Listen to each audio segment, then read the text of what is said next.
today, but thank you. Donna Clark is subbing for Aaron today, and we appreciate that, Donna. Donna, I'm sorry. Will you let me know when the waiting room is emptied?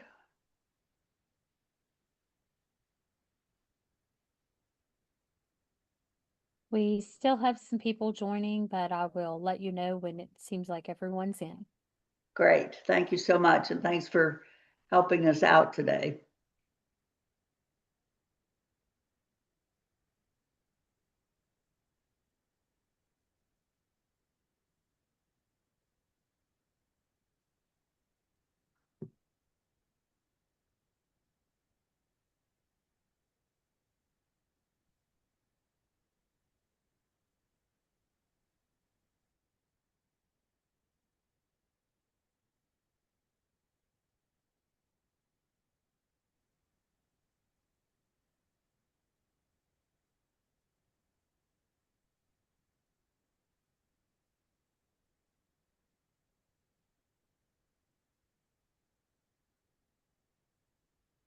We may have more people coming in than usual because we're having the public forum at 10 o'clock on the Medicaid 1115 demonstration on community engagement.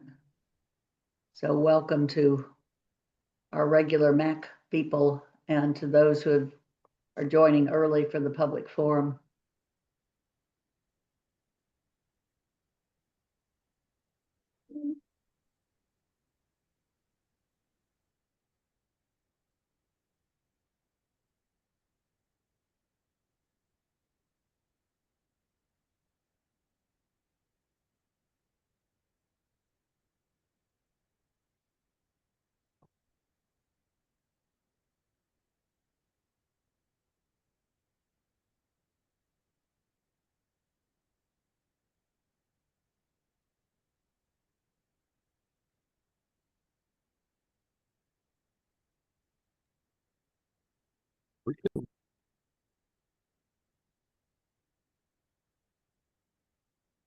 We about there, Donna?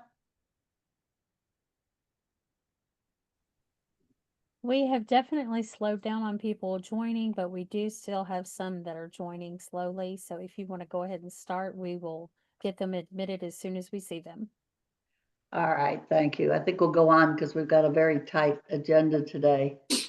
So we'll call the meeting to order. This is the MAC meeting of May 22nd. And Mackenzie, if you could do the roll call, please. Ma'am. All right, here we go. Elizabeth Parton. Here. Oh, okay. Nina Eisner. Here. Susan Stewart. Here. Dr. Roberts. Here. Heather Smith. Here. Dr. Bobrowski. Here. Dr. Compton. Here. Philip Travis. Here. Dr. Gupta. Here. John Dads.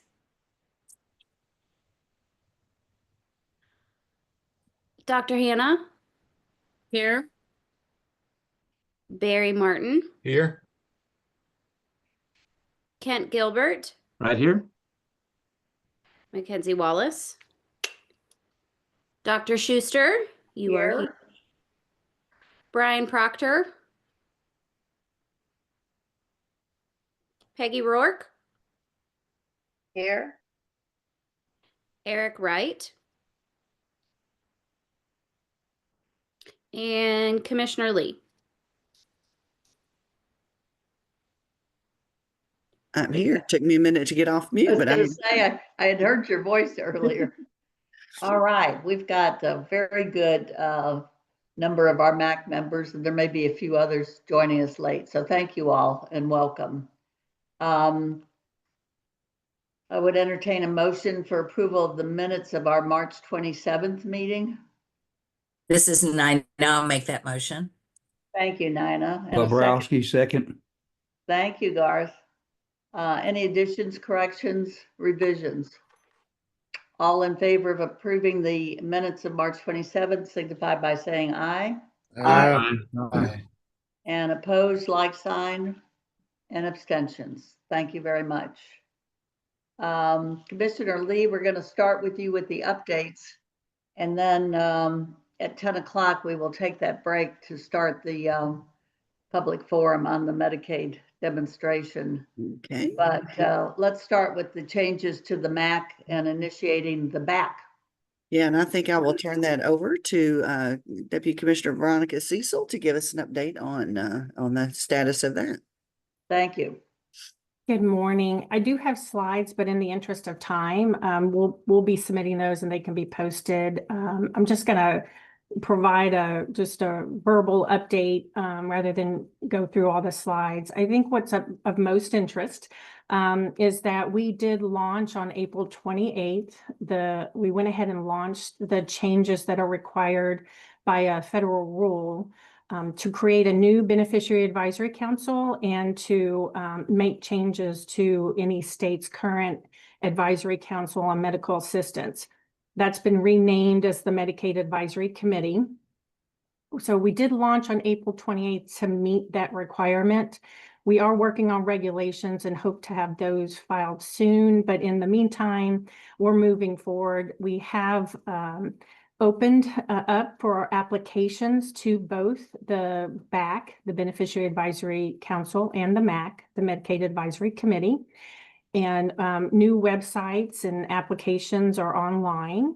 We also have a frequently asked questions document for folks if they kind of want to get some more information about, what's happening and the process and what does this all mean. We are transitioning the current advisory council to become our new Medicaid Advisory Committee. All members of the current advisory council should have received a letter, as all of the nominating organizations that are part of KRS 205540, which is the state statute that originally created the advisory council. Oh gosh, back in 1960, I think, is when that was created. So what we're doing is taking that membership and the requirements in that state statute and adding in just what the federal rule requires states to do. We're not making any other major changes except to incorporate those federal rule changes. That includes, for example, that we have to add a Medicaid managed care organization representative to the new MAC. That's a federal requirement, as is making sure the commissioner of Medicaid or Medicaid director in other states appoints all of the BAC and MAC members. Currently under the state statute, the governor appoints, but that will move to the commissioner appointing. We are, another federal rule change that impacts this is that members cannot serve consecutive terms. So they have to wait a period of time. And since we're going to have 4-year terms, we're putting in 4 years as the time that if someone is interested in serving again, they'll have to sit off of either the council or the committee. We are doing staggered terms for the initial appointment on July 9th to both the council and the committee. Those staggered terms will be 2 years, 3 years, or 4 years. And we've kind of allocated them across the different representations to make sure that when we have to reappoint, we're not doing it all at once. We did post and send out to all the MAC members a crosswalk of how the current advisory council members and their terms crosswalk over to the new MAC. So that is posted online, and we'll put the links for both the MAC and the BAC into the chat. I think maybe the only other thing to cover is the BAC will be 15 members. There'll be 10 of the members are actual current or former beneficiaries, and the 5 additional are representing parents, guardians, or paid or unpaid caregivers. That's what we're looking for right now. We already have 15 applications for the back that we've received, so we're happy to see that. And the other thing to note is the 3 current advisory council members that represent a current or former Medicaid member or a parent, guardian, or caregiver. They'll continue to serve on the advisory on the new MAC, and they're also being appointed to the back, so they'll serve that dual role.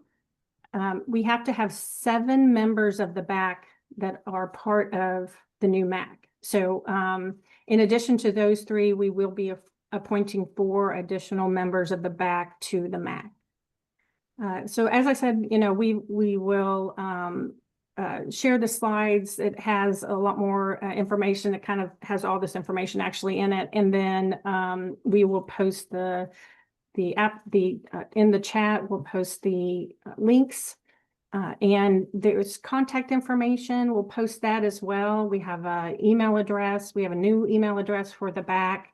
We have phone numbers if folks want to call.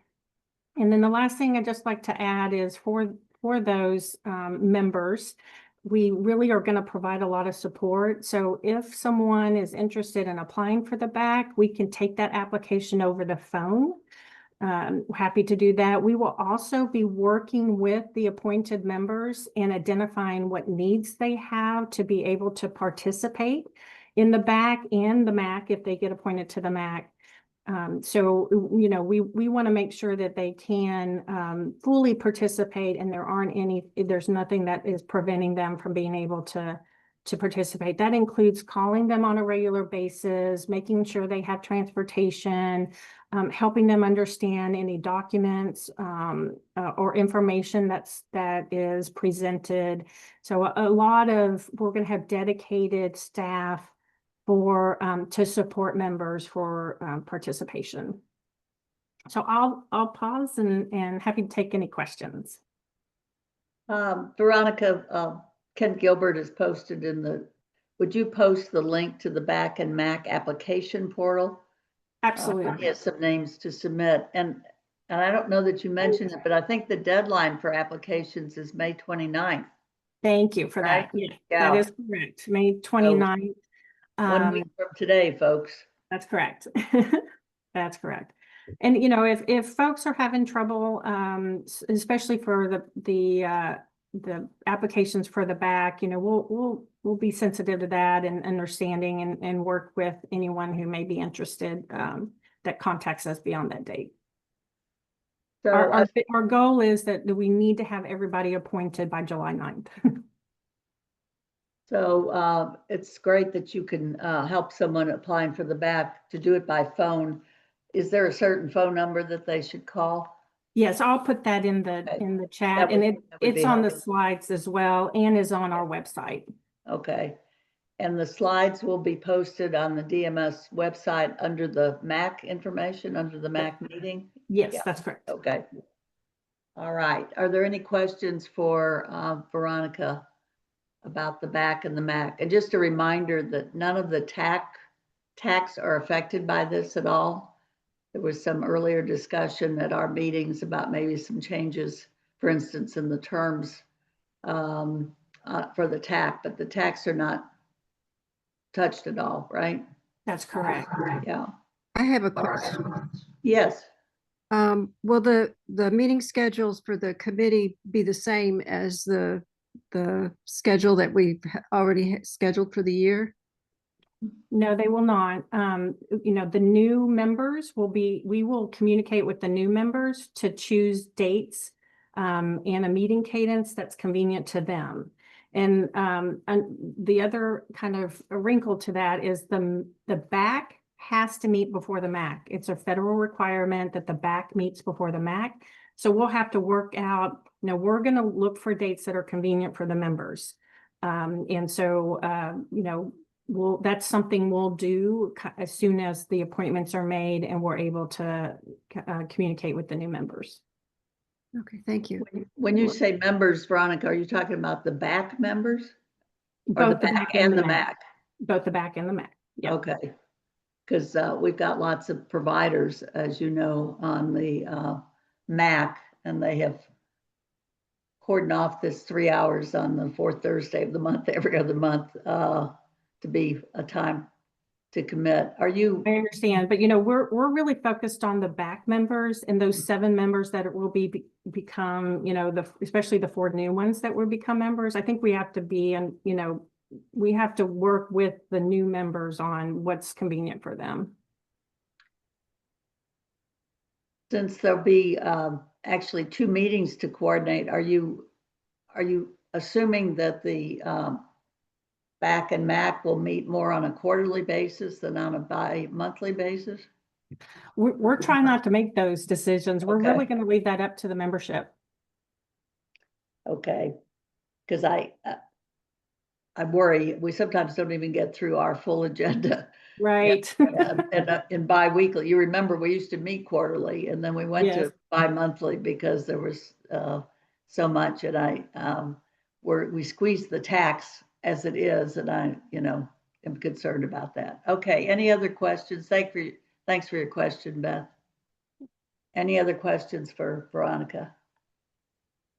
All right, and we will look for those slides. Several of us have seen those slides, and they're very informative. So I advise you all to take a look at them. Thank you very much. Commissioner, implementation impact of House Bill 695, which was kind of the Medicaid overhaul in a sense. What are you looking at there? So we have been requested to present to the budget subcommittee in just a couple of weeks on our implementation of the various requirements in that bill. We have, as you know, a community engagement. We needed to file that waiver within 90 days of passage of the bill. So that's coming up. So the community engagement waiver has been posted for public comment. We are in compliance, we believe, with everything that we can be in compliance. I think that it would be very interesting for this group to watch the budget subcommittee, which is next week or on the 4th, I believe. It's on the 4th of June, and we'll go through every single provision in House Bill 695 as it relates to Medicaid, and show where we are in the process of compliance with that.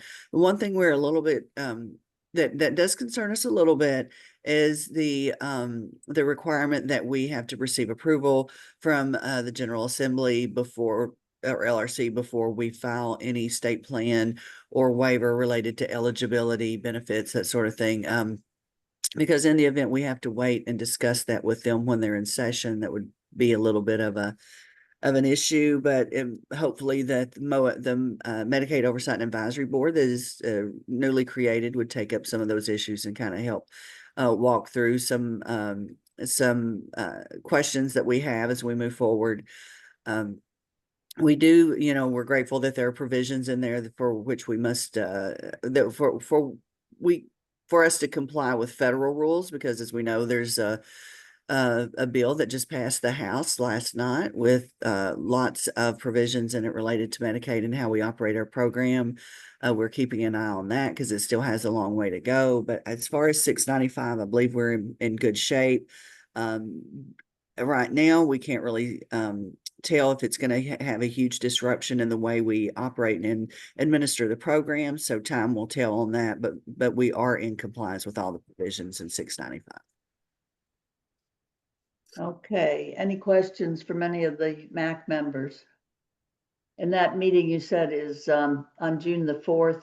June 4th at 11 a.m. and you can watch that on the LRC website or on YouTube. Okay. Yeah, it probably will be televised by KET, I would guess, Yes. because that's going to be an important meeting. Thank you for letting us know that. So speaking of feds,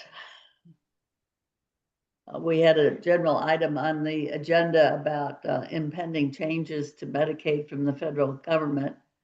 And of course, since they didn't finish last night or this morning until the wee hours. I won't expect you to look at that, but just looking at what was being discussed, what's your overall sense of the impact on Medicaid in Kentucky? First of all, we're very thankful that there are no provisions related to a block grant or a per member cap. But looking through some of the changes and working with the National Association of Medicaid Directors, they're keeping us very involved. Of course, it still has a long way to go. The bill has a long way to go. It has to now go to the Senate. And I think the Senate has made it clear that they're going to make some changes. But as far as Medicaid goes, there's a work requirement for adults in Medicaid expansion. And that's going to, the new language has that starting in December of 2026. The old language had it in 2029. So that's moved that up a little bit more frequent eligibility checks and disincentives for us to cover unauthorized migrant children. So some of the provisions that were in the House bill that we have kind of looked at, definitely increasing those eligibility redeterminations. And it moved that date up for states to be in compliance from October 1 of 2027 to December 31st of 2026.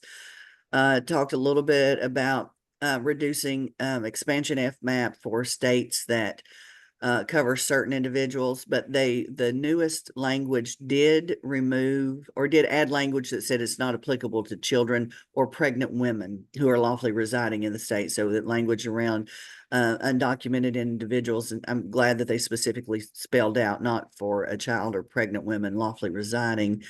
We still have questions about how that may impact emergency time limited Medicaid. We'll need to get a guidance on that. Trying to think of what else is in, of course it prohibits federal funding for it. It included CHIP this time, and it prohibits federal funding for CHIP for gender transition procedures, and it removed the word child and makes that applicable to every individual covered in Medicaid. So those are some of the community engagement date has been moved up from January 1st, 2029 to December 31st, 2026. HHS has to issue guidance by December 31st of 2025. So that should come out later this year. But again, we're just keeping our eye on everything, the community engagement piece. There was a provision in this new one that we need to look at a little bit more about cost sharing reductions to insurers on the exchange.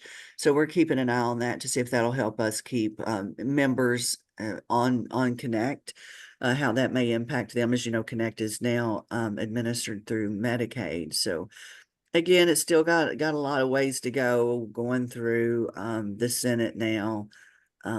So while we have some concerns, not as major, since there are no, from our interpretation right now, our FMAP does not seem to be impacted. And the block grants are not in there, so that's a good thing, but still some concerns on particularly the changes that we have to make around community engagement. What will that look like? As you know, we have a waiver that that's out for public comment right now, and then guidance from CMS is not going to come out until December of 2026. So that's a little bit of a concern on how we, what we do as we go forward. And on that point, Commissioner, I am assuming that regardless of whether, I assume that our waiver will be approved on community engagement, but when this December of 2026 rolls around, then does the federal takes precedence? Yes. And we're not sure what CMS will do once we submit our waiver, because if they have a vision in mind, we're not sure if they may have us amend our waiver before they approve it. So just a lot of unanswered questions related to what we want to do versus what's the vision that CMS may have for community engagements as we go forward. Yeah. And there had been a lot of talk about changing the FMAP for the expansion population, but that also was not in there. Is that correct? From our interpretation of what's in there right now, there was an FMAP for states who have not expanded Medicaid. There was an enhanced FMAP to promote expansion in other states, so they have decided to reduce that that enhancement for states that newly expand. There's a few more things in there, but from what we can see, unless something changes at the Senate level, of course, it's all a moving target. Unless something changes at that federal or at the Senate level, where there's no language in there about reducing FMAP for Medicaid expansion members in states that were early adopters of expansion. So if there is a change, it's for those states that have not yet gone to expansion, right? That's the way we're interpreting it right now. Well, that's good news because we've certainly heard a lot of talk about going after the expansion population. Yeah, I So- think that what, the work requirement or the community engagement, they're not calling it work requirements, community engagement and the 6-month redetermination is, those are the two I think that's going to have the most impact on everything we've seen so far.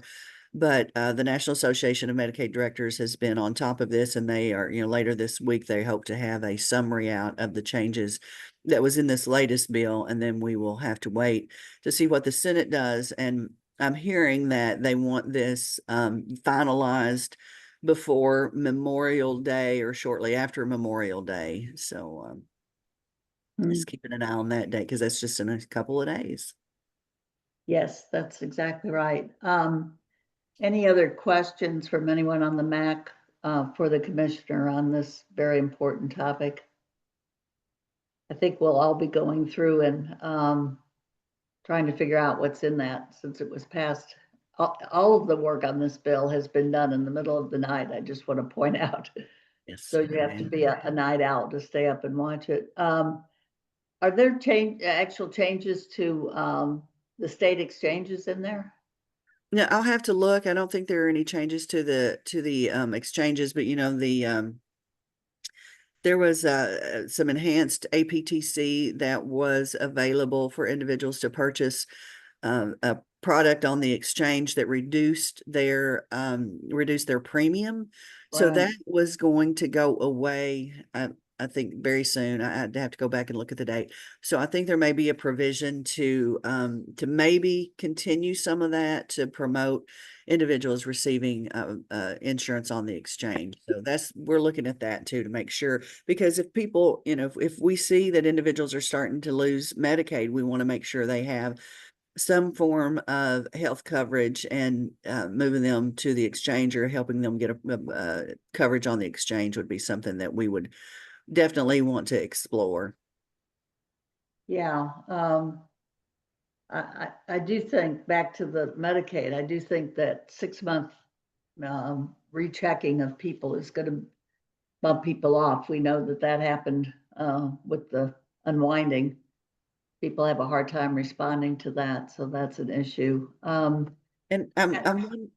my question there, and I will see if it's in any guidance that comes out, is if we have the ability right now, we have several systems that we connect with to verify income, all of that stuff. So if we can verify that for our members and take as much burden off of our members as we can, as far as submitting documentation or actually doing anything, then I think that will help some, but there's always going to be those few that maybe slip through the cracks. So I think it's just something we keep our eye on as we go forward. What is the process? How can we assist those members with staying on the program? Yeah. And Kent Gilbert asked are you aware of a link to that revised bill? I can get the revised bill and put it in. As a very lengthy document. Sure. But I think that later, if you want, the National Association of Medicaid Directors always comes out with a summary. So if you'd rather have the summary, which would be a little bit better, I could also send that out as soon as we receive that. That would be great. Probably both. both. Both. Yeah. Kent would like to see the bill and the markup, Yeah. but we would love to see that summary. And Dr. Wright has a question. Eric? Shifting a little bit of gears too, and Commissioner, thank you always for the good updates, and we're hopeful for the federal legislation to remain consistent to what we've had in the past. My question is related to this third party news media information that came out in Louisville related to waiver recipients and the non-renewals. I've had a number of parents reaching out to me through social media channels about that. Can you speak to what we're doing to mitigate those issues and address the concerns that were brought up by the media? Absolutely. So as Dr. Wright mentioned, there have been a few some children who have lost waiver eligibility. We have researched and looked into the root cause of that. As you know, we contract with a vendor to do those assessments. So in January, there was a change in personnel that resulted in a different interpretation of that that level of care. As you know, the individuals in waiver programs in those 1915C have to meet nursing facility level of care, and it does get kind of complex when you start applying that criteria to children. So we believe there was a different interpretation. We have come back internally. We have pulled every one of those denials. We have re-reviewed them. We have overturned some, and we are making sure that the criteria going forward is applied correctly. So we believe that that was the issue, and we continue to monitor the situation and work with our vendor to make sure that the criteria is applied uniformly across all waivers. Thank you. Yes, thank you for that. If there are no other questions right now for the commissioner, we're a couple minutes after 10 o'clock. So I want to shift over to the public forum, number 1 on Kentucky Medicaid 1115 demonstration, community engagement. And I assume, Dr. Hoffman, that that's you. That's correct. Thank you, Dr. Schuster. Sure. First of all, I'd just like to thank the MAC committee as well as Dr. Schuster with deepest appreciation to let us do this forum today, and for CMS to allow a MAC meeting to actually be considered a official public forum. So I do have a couple of housekeeping items to go over since this is the official public forum before we get started with the PowerPoint. So again, hello and welcome to Kentucky Community Engagement Program Public Forum, which is embedded today in our Advisory Committee for Medicaid Assistance, the MAC. My name is Leslie Hoffman, and I'm the Deputy Commissioner, or one of the Deputy Commissioners in the Department for Medicaid Services, and I have been overseeing our community engagement activities. This forum is part of a 30-day public period as required by the federal government for proposed new demonstration programs. During this presentation, we will provide details about the proposed new program and allow for all attendees to make comments. We will not be responding to the comments, however, with Q&A or question and answers. However, we do want to make sure that we gather everything that folks want to say today and to get you engaged in the process. We will be submitting the final demonstration application to the Federal Center for Medicaid and Medicare Services. After we receive all public comments, go through those, compile them. We will put those on our website for easy access, and they will be posted fairly soon. I can get a timeline for you fairly shortly, Dr. Schuster. So for Zoom instructions today, the commenters may either submit public comment through the chat option, and you will want to include the CE public comment in the chat before you make your chat. You will see that Paige has listed that instruction in the comments already, or in the chat already. You will also be able at the end of this time, at the end of the presentation, to raise your hand, come off mute, and make comments. And I will let you know at the end of the presentation when that option is available. Please be reminded that just to be respectful of all attendees so that we can get as many public comments in today as possible, that you only take a few minutes for your public comment. Again, you can put them in the chat, or we'll have time at the end, and there are other options if you don't get your comment in today.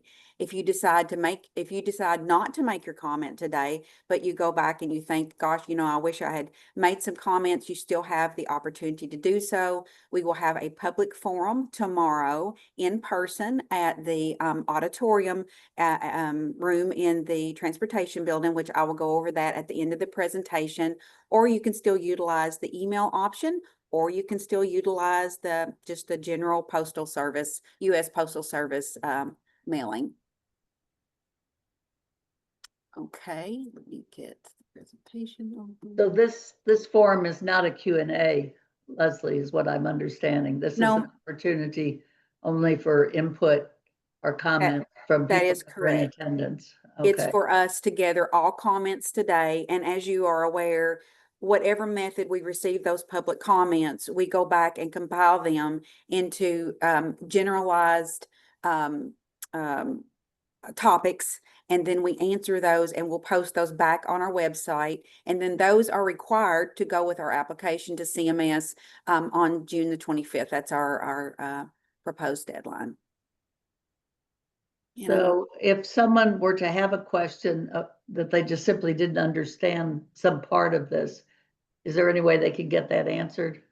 If it's public comment right now, staff know to go ahead and answer. If it is public knowledge right now or in the bill, we can answer those questions, but anything in the application, we will not be able to answer today. And it's mostly for consistency to ensure that everybody gets one consistent answer for their questions, if that makes sense.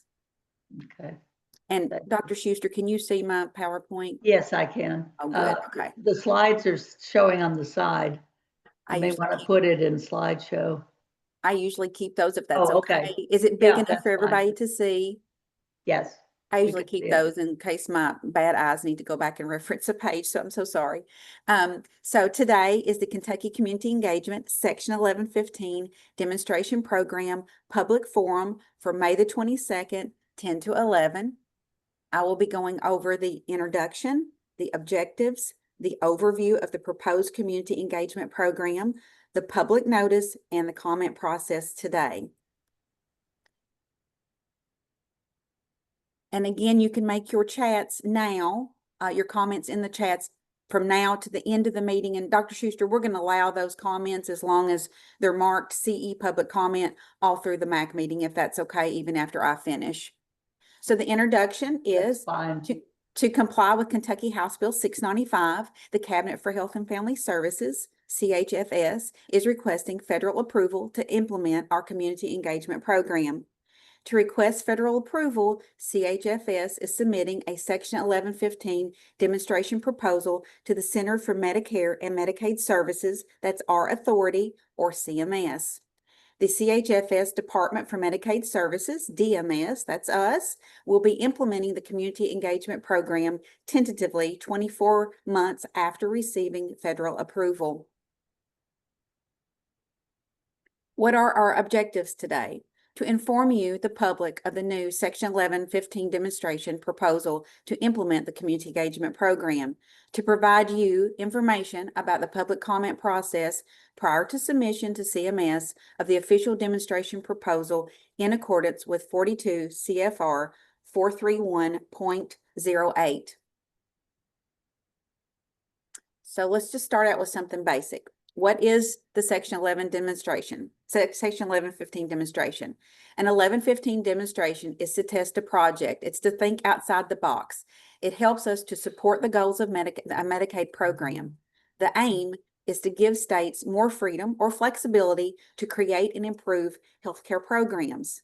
An 1115 demonstration project allows states to try new ways to improve healthcare beyond routine medical care. These new methods focus on proven ways to make people healthier and to improve lives. The demonstration must also be what we call budget neutral for the federal government to approve and to continue to approve over a 5-year period of time. This means that the government will not spend more on Medicaid during the demonstration with or without the Section 1115 demonstration. The cost of services must be same or less than the cost of services that we are currently providing today. And what is Community Engagement Program? So in 2025, as I mentioned before, Kentucky passed House Bill 695. The law instructs the Cabinet for Health and Family Services, CHFS, to start a community engagement program. With this new program, CHFS will automatically refer certain Medicaid individuals to the Department of Workforce Development, DWD, for job support and coaching. The DWD will reach out to these members to provide helpful information about job help. Which Medicaid members are impacted?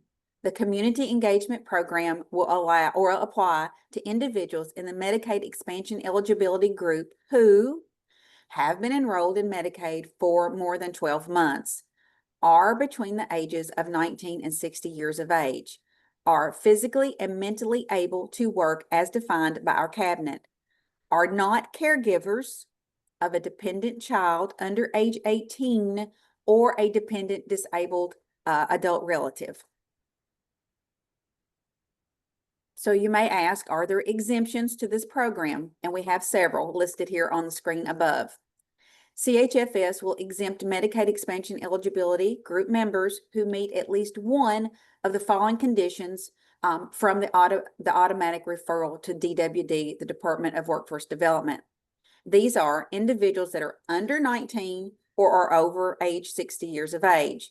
These are individuals responsible for the care of a dependent child under the age of 18 or a dependent disabled adult relative. These are individuals with a diagnosis of SUD, substance use disorder, or serious mental illness, SMI, a chronic disease as determined by CHFS, an acute medical condition, physical or behavioral, that would prevent them from complying with the requirements. Individuals with whose eligibility have been deemed based on disability or who have been deemed disabled by SSA, the Social Security Administration.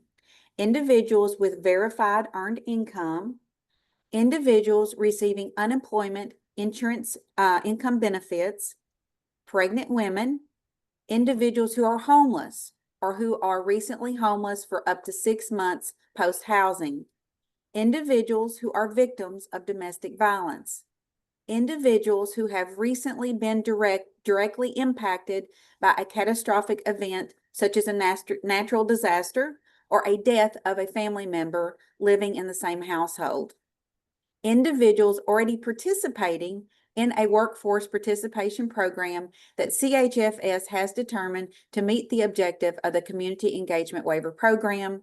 I mentioned the other day, many of these individuals will already be cross-referenced and are meeting that requirement through SNAP. Former foster youth up to age 26. Other good cause exceptions as approved by CHFS. So if you're asking how we will know some of these things, just to let you know, processes will have to be developed. There will be an implementation plan that will come later with the 1115, and we will have to work a process in that will allow for some self-attestation. Okay, how will members find out about this program? CHFS will send letters to members about workforce development and their services. Letters will also be included, include information about how to request those exemptions that I just spoke about. So let's talk about how members will find out.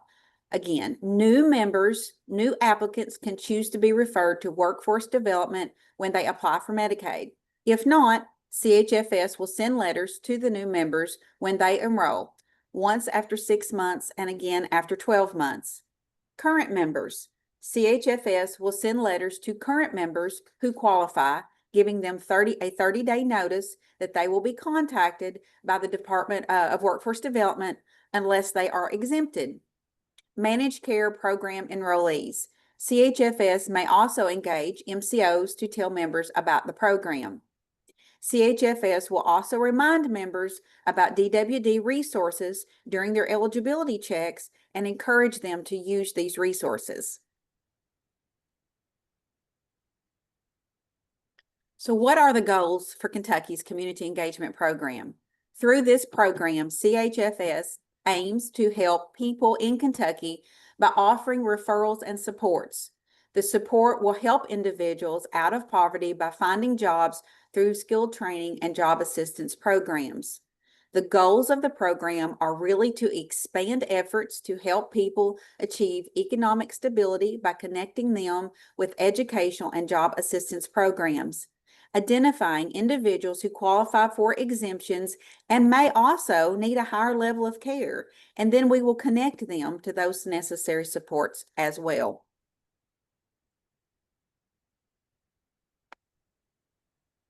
Okay, so public notice and comment process. To comply with the federal regulations, CHFS will follow guidelines and procedures for collecting, reviewing, and responding to all public comments, no matter what avenue that we received those. A draft of the demonstration application and public notice are available and can be viewed at this link. And I feel like it's beneficial for me to show you the link, so I'm going to drag that over so you can just see it real quick. And I checked, it is working. So if you go to the link that I just had posted, you're going to see at the very top, Section 1115 Demonstration Waivers. We have other authorities here in Kentucky, but what you're looking for is the first one at the top, Section 1115 Demonstration Community Engagement. What you're going to see is that the status is ongoing. You'll see a short synopsis of what we are aiming towards, and then you will see these quick links here. I checked those to make sure they're okay. These quick links here to go to what item you need. So the full public comment notice is here, and it will tell you the processes that you can also include through this avenue, your public notice. And I'm going to go over those as well. I embedded those into our link. So you can also receive comments or inquiries. We can receive comments or inquiries that can be submitted via email, received on or before June the 12th to Kentucky 1115 Community Engagement at mslc.com. And please include the 1115 Community Engagement comments in your title. You also have another option. You can write your comments and send them by the U.S. Postal Mail by June the 12th. If we receive them a little bit later, as long as they're postmarked by the 12th, it's still okay. So Kentucky Medicaid Section 1115 comment, care of the DMS Commissioner's Office at 275 East Main Street, 6WA, Frankfort, Kentucky, 40621. Again, just a reminder, if you didn't are not making your comment today publicly, or that you did not put it in the chat option for this forum, you do have another option. Tomorrow is public forum number 2. It is in person only. It is from 10 to 11, the same time as today. It will be in person at the Kentucky Transportation Cabinet at 200 Merrow Street, Frankfort, Kentucky, 40622, and it will be in the auditorium C105. If you go into the building, there is a desk there that you can ask questions if you need to.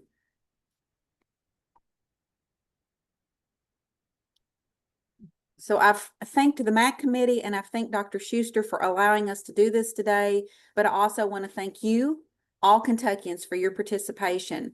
So at this time, participants can raise their hand, come off mute, and make your comments. Again, to be respectful of all attendees, keep your comments to a couple of minutes if you can. If you decide, again, not today to make your comment publicly or in the chat, you also have the public forum tomorrow, number 2. But you can also still go to the public notice link and use the email ability and or to use the U.S. Postal Service. So I will give just a short time for until we get the hands lowered, Dr. Schuster, since this presentation took less than the hour, but we will take all chats till the end of the MAC meeting today.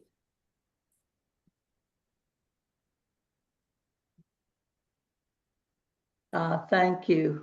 Garth, you had a question? Or want to Yes, make a comment? just a question. What is the total number of enrollees that the state currently shows as employed? And you don't have to give me an answer today, but if you can just, I wanted to get that in the comment section, and you can email me or text me or whatever. I know that's some of that data you got to research and look it up, but yeah. We will take that comment back and Thank you. put it into the Q&A and answer that for you. Kent, you have your hand up. Yes, ma'am. A quick review of the current data in states that have implemented or tried to implement these kinds of requirements does not seem to show that there's been any positive effect on workforce increases, nor has there been actually any health benefit. And in fact, the data are pretty clear that this shows very negative public health impact. It reduces, it puts up barriers. It's very costly to the state. I wonder if has the state done any estimates of what it's going to cost to monitor all of this? And of course, we have worked on some of those items that you have mentioned. Again, we will take that back and answer it in the public Yeah. comment. Yeah, I appreciate that. Absolutely. And I think that in a cost benefit analysis here, the numbers so far that I'm seeing don't add up for this waiver. Now I realize that you're required to file it by the state legislature.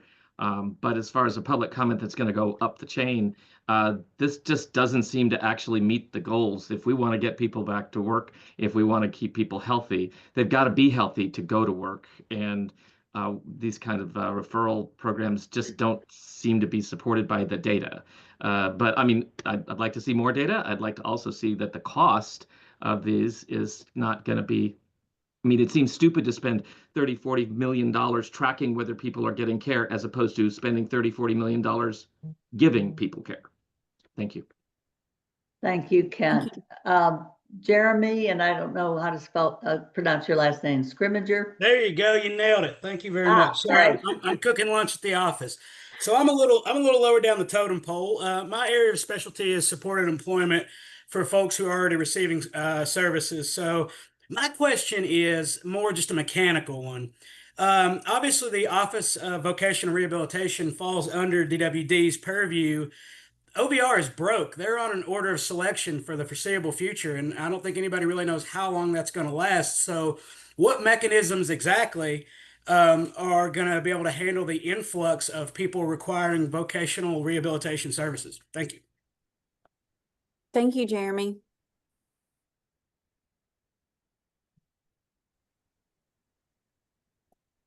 Any other, Beth Parton had a question, just want to draw your attention to it. Will DMS list the chronic diseases or disabilities online that satisfy the exemption?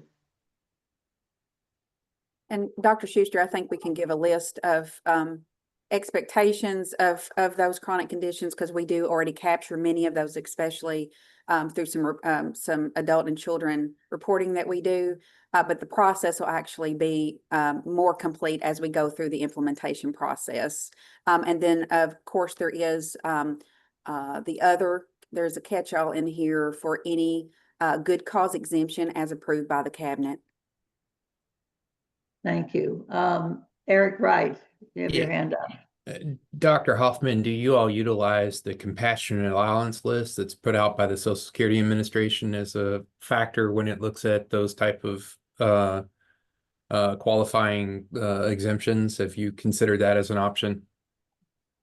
Dr. Wright, I'm going to take that one back if that's okay. Eric, can you say again what you're referring to? Yeah, under the Social Security Administration, there's a compassionate allowance list, what's often used when making determinations for consideration for SSI benefits. And so I was asking if they are considering utilizing that list. It seems like it's a pretty well vetted list that's been out for a considerable amount of time. Didn't know if that was a consideration when they're looking at those conditions which may request or need an exemption. Okay, thank you very much for that. That's a new one for me.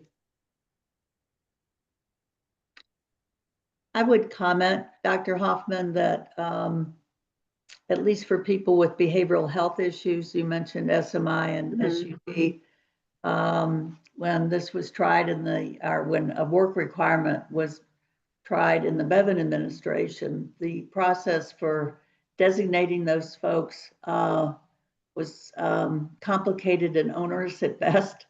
And it was never clear to me whether the self-attestation was really being made by somebody who might not be capable of actually making a self-attestation, and what accommodations would be made for that. And is there a role either required or allowable for a provider of services who knows that person well to be a part of the exemption process? I will say as a psychologist that all of this is going to increase the anxiety level of all your Medicaid members, because a lot of Medicaid members are not going to know whether they're in the expansion population or not to begin with. And so every time they hear about some other requirement, and we just got through with unwinding, and we know that despite the heroic efforts of DMS and connectors and everybody else to get people through that process, we lost a lot of people.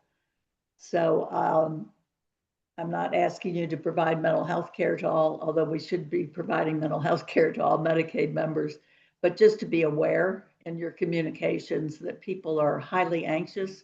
And when people are highly anxious, they don't take in information very well. So a single letter may not be sufficient. Thank you. Dr. Schuster, I appreciate that comment.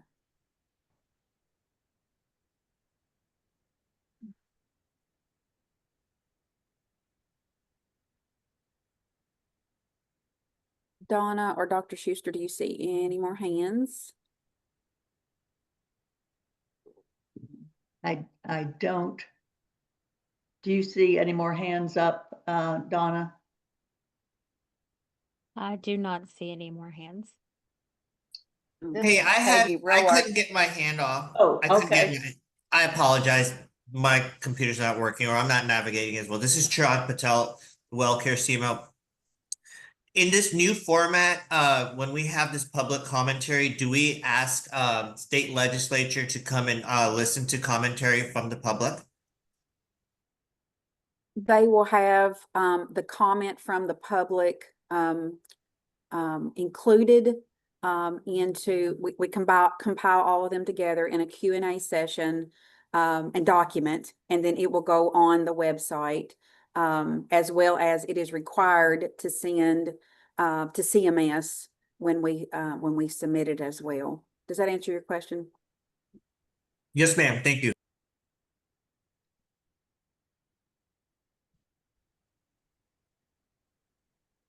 Anyone else who's having trouble raising their hand, which is sometimes tricky on chat and so forth, you can unmute and simply ask a question as Dr. Patel did.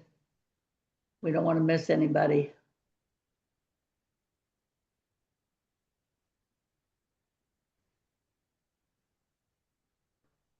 So just as a reminder to everybody, we're going to allow comments to keep continuing through the chat function through the MAC meeting. Dr. Schuster does have a packed agenda, so one more time if anybody wants to raise their hand.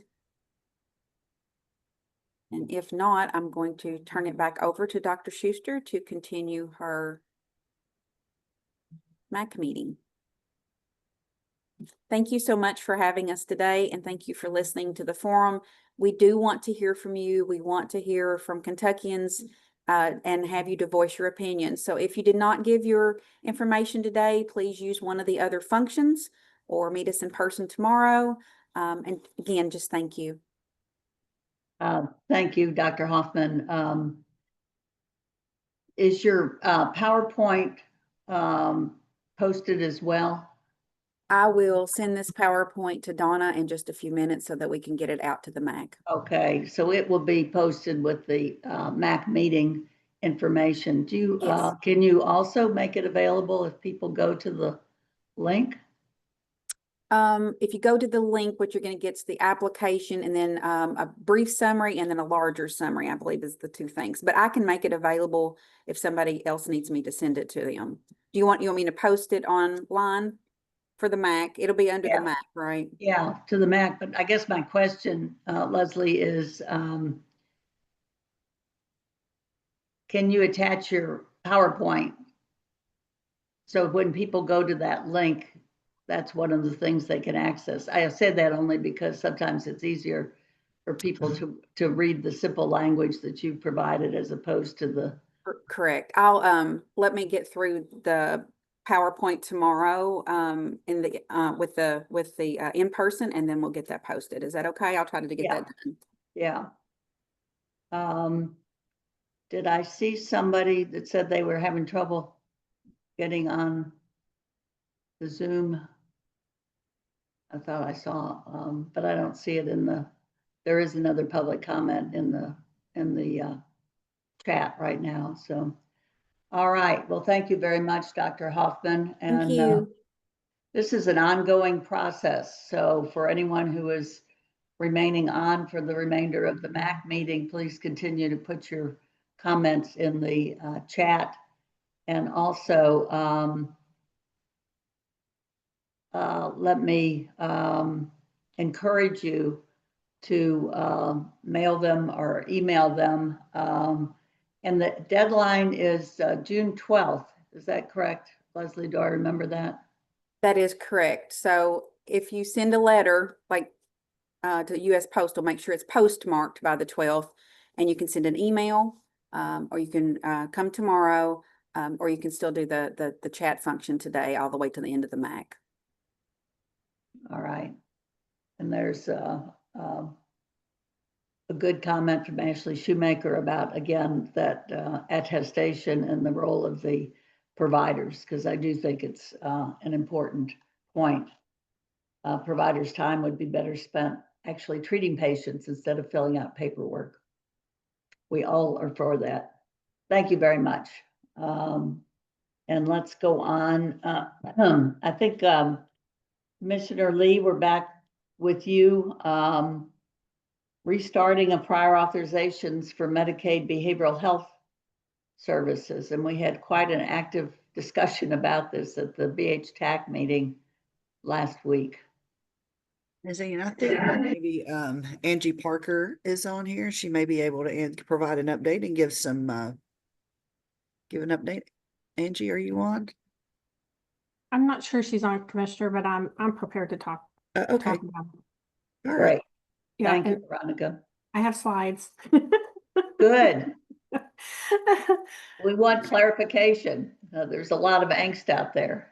Seems to be my job as a psychologist to point out how much angst is out and about. Well, I don't know if I'll be able to relieve angst, but certainly have some information to share. Just for folks that might not have been part of the behavioral health TAC or other discussions that we have had. We also talked about this on our monthly virtual forum. House Bill 695, we're talking a lot about that today and the requirements that have come out of that legislation. One of those included requiring the department to restart behavioral health prior authorizations. So we, to be in compliance with that, because we had to do it within 90 days, which is June 25th. We did send out a provider letter, an April 8th, 2025 provider letter that is on our website. That letter was notifying providers of that requirement and that the managed care organizations will be sending out information individually about the restart for their prior authorizations. That letter rescinded two previous letters that we had sent out about and related to behavioral health prior authorizations. One, we had tried to work together. There was a work group with managed care organizations, DMS, the Secretary Freelander was part of it, and we had providers represented. We try to work on beginning the resumption of prior authorizations, but unfortunately, we've had to rescind that letter. We also rescinded the service limits and prior authorizations that were part of a November 8th, 2024 provider letter that related specifically to psychoeducation and peer support services. So that has been rescinded as well. I do want to make sure folks understand that in that letter, there was additional information, and that included rates, service descriptions, who can bill and provide the service. All of that remains in effect. We were just rescinding the service limits and prior authorizations. So the MCOs are required to provide at least a 30-day notice. Our understanding, I believe at this point, all MCOs have sent out a notice if they are about their prior authorization restart specifically. We also are requiring the managed care organizations to provide training, definitely online, also in person, prior to the restart and after. And also to provide one-on-one support, because we all recognize that there are providers new to the Medicaid program and have enrolled after the prior authorizations were put on hold, and that they've not had to navigate that before. So they're going to have to learn the process and make sure that they are able to access that process. So we have also asked the MCOs to be accommodating for this change, to give additional time, to be more proactive in that one-on-one, helping providers navigate. And so we're going to be monitoring this very closely. We are setting up a process to monitor them, to make sure that folks are being able to still access services, because I think that's the primary concern of everyone, is that during the public health emergency and up until now, behavioral health services were pretty liberally accessed, and we don't want to see an unnecessary or burdensome process to continue access to those services. So we will be monitoring it. Here's the contact information for each of the MCOs. We have collected all of the MCOs' information, their links to their website, what they're going to prior authorize. We're working on trying to find a way to post that so that it's easy for providers as a one-stop shop as we move forward with the resumption and as it comes closer. So very soon, we've been working on it these past couple of days, and hopefully very soon we'll be able to launch that. We encourage folks, so we'll send out something to our distribution lists to, so if you're not signed up through GovDelivery, we'll post that. I recommend to sign up for emails through GovDelivery. We don't waste people's time with unnecessary emails. We really try to only send emails through that distribution list that really are important updates to the program. So I do encourage you, if you want to make sure that you're receiving those updates, including that we posted the information online for the behavioral health prior authorizations, to get signed up through GovDelivery. So I'm happy to take any questions. Yeah, let me start with the one that caused a great deal of discussion and angst in the BHTAC meeting, and that was about the billing for targeted case management. As you are probably aware, Veronica, yes, by reg, that has to be billed as a monthly service, and a start date of June 25th does not get us to the end of the month. Right. And one of the MCOs made it very clear that even though the billing really should have been without prior auth up to June 24th, and then anything, or up to the 25th, and anything after that would have been under prior auth, that they're going to treat the entire month's billing as a retroactive review. And, that felt, well, it felt lots of things. I won't get into it, but Sure. Anyway, it caused a lot of angst, because there is no other way to bill that service. Right. So we did take that back. I don't know if somebody from the behavioral team's on. We took that concern back. We have inquired, I believe, with the managed care organizations. I agree that, they probably, for anything that's within that month, they should. This is an area where we have said the MCOs really should be very lenient, working with the providers on, because it's going to be wonky as we restart, especially for several providers, and as you mentioned, for services that are a month pure. I see, Leanna, you have your hand up. Hi, yes, thank you. Leanna Trainer with the Division of Quality and Population Health. Just wanted to add to the discussions that my team is currently reviewing the Kentucky Universal PA form. We are working with MCOs to get their updated information, assess what methods of submission are available to providers, and we're looking to hopefully publish that within the next couple of weeks. Thank you, Leanna. Is there anybody else on the DMS team that has an update on the targeted case management question specifically? And if not, we will follow up with you, Dr. Schuster, and with providers. I would appreciate that. And it's also the ACT teams, as Steve points Yes. out.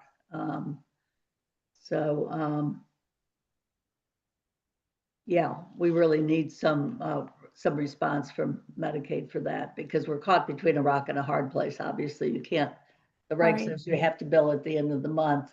And, I understand that the timeline set in 695 is not movable either, but some compassion, leniency, whatever you want to call it, on the part of MCOs, particularly because we know how important both targeted case management and the ACT services are. ACT in particular is being delivered with our, most, some of our sickest members, the ones that are in need of immediate care.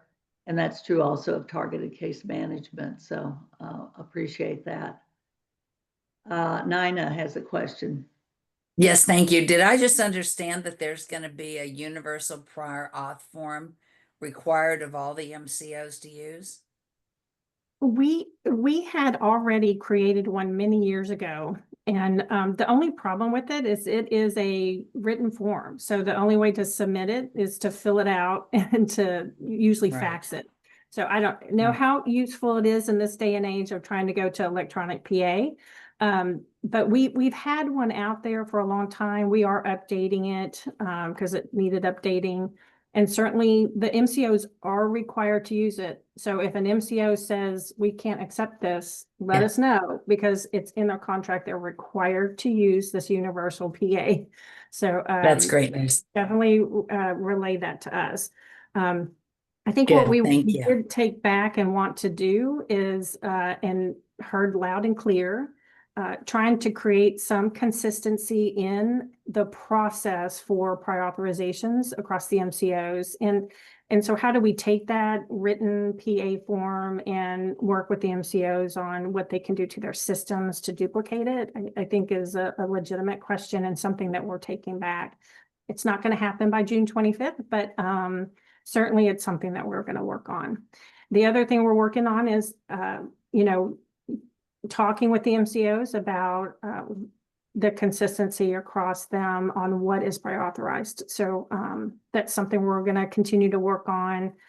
Not something we can mandate at this time, but that we're going to do our best to try to bring some consensus to, these are codes or services that everyone agrees needs to be prior authorized or doesn't need to be prior authorized. So we're going to continue to work on that. That's terrific. Thank you so much. You're welcome. How does one see the form or find the form that's out there right now? We can send a link to it. Okay, thank Yeah, you. so I'm going to post the GovDelivery, how to sign up for GovDelivery, the email distribution list, and then we'll send a link to the current PA form. Sheila, I have a question. I can't figure out how to raise my hand. We're happy to hear from you, Beth. Are these, and maybe Veronica, you were answering this kind of, but the pre-authorization, is this for medications or for visits or referrals or procedures? What is it that we have to pre-authorize? It's behavioral health services. So it's behavioral services, not all behavioral services, but we're required to resume behavioral health prior authorizations. And so this doesn't change what's required for medication through MedImpact. That's not changing. but just as, it's primarily services. So if I want to refer somebody for a behavioral health, do I have to get that pre-authorized? I can't answer that question. I think we'll have to check with the MCOs on that. Okay, that would be really helpful to know. Okay. So you're talking, Beth, about somebody that you're seeing in your office and you're not strictly speaking a behavioral health provider. You're a family nurse practitioner, but you want to make a referral. Yeah, do I have to have that pre-authorized? That's up to the managed care organizations. Boy, I would be procedures. Yeah. I would be really concerned. Let me just weigh in here. Yeah.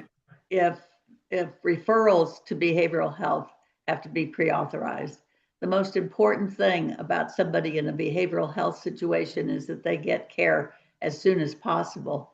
So we already know that it's difficult, as I'm sure Beth can, particularly in a rural area where Beth practices, to find behavioral health care readily available. But if there's an additional delay because she has to get a prior auth to even make the referral, that's going to be a real problem. I've never heard a prior auth needed for a referral. It's usually for the actual service delivery, and not a referral, but we'll take that back to clarify. Okay, there have been, I can't speak specifically right now. I can't pull it out of my memory, but I know that there have been times, not necessarily that I remember behavioral health, but for other referrals that we've had to get prior authorization. So I just want to make sure that we don't have to do that. Okay, thank you for that. Yeah. And Michelle Sanborn puts in the chat something that was talked about at the BH-TAC meeting, Veronica, just so you're aware of that. And that is, we know that the effective date of 695 was June 25th. But obviously, if the MCOs would start their prior auth for targeted case management and ACT on July 1st, that solves the problem. That would seem, as she says, would make the most sense. That's what we took back, and we have, my understanding, communicating with the MCOs on that. Okay. Any other questions? I had something and I can't remember it now, but I may come back to it. You're going to be in for a little bit. Yeah, absolutely.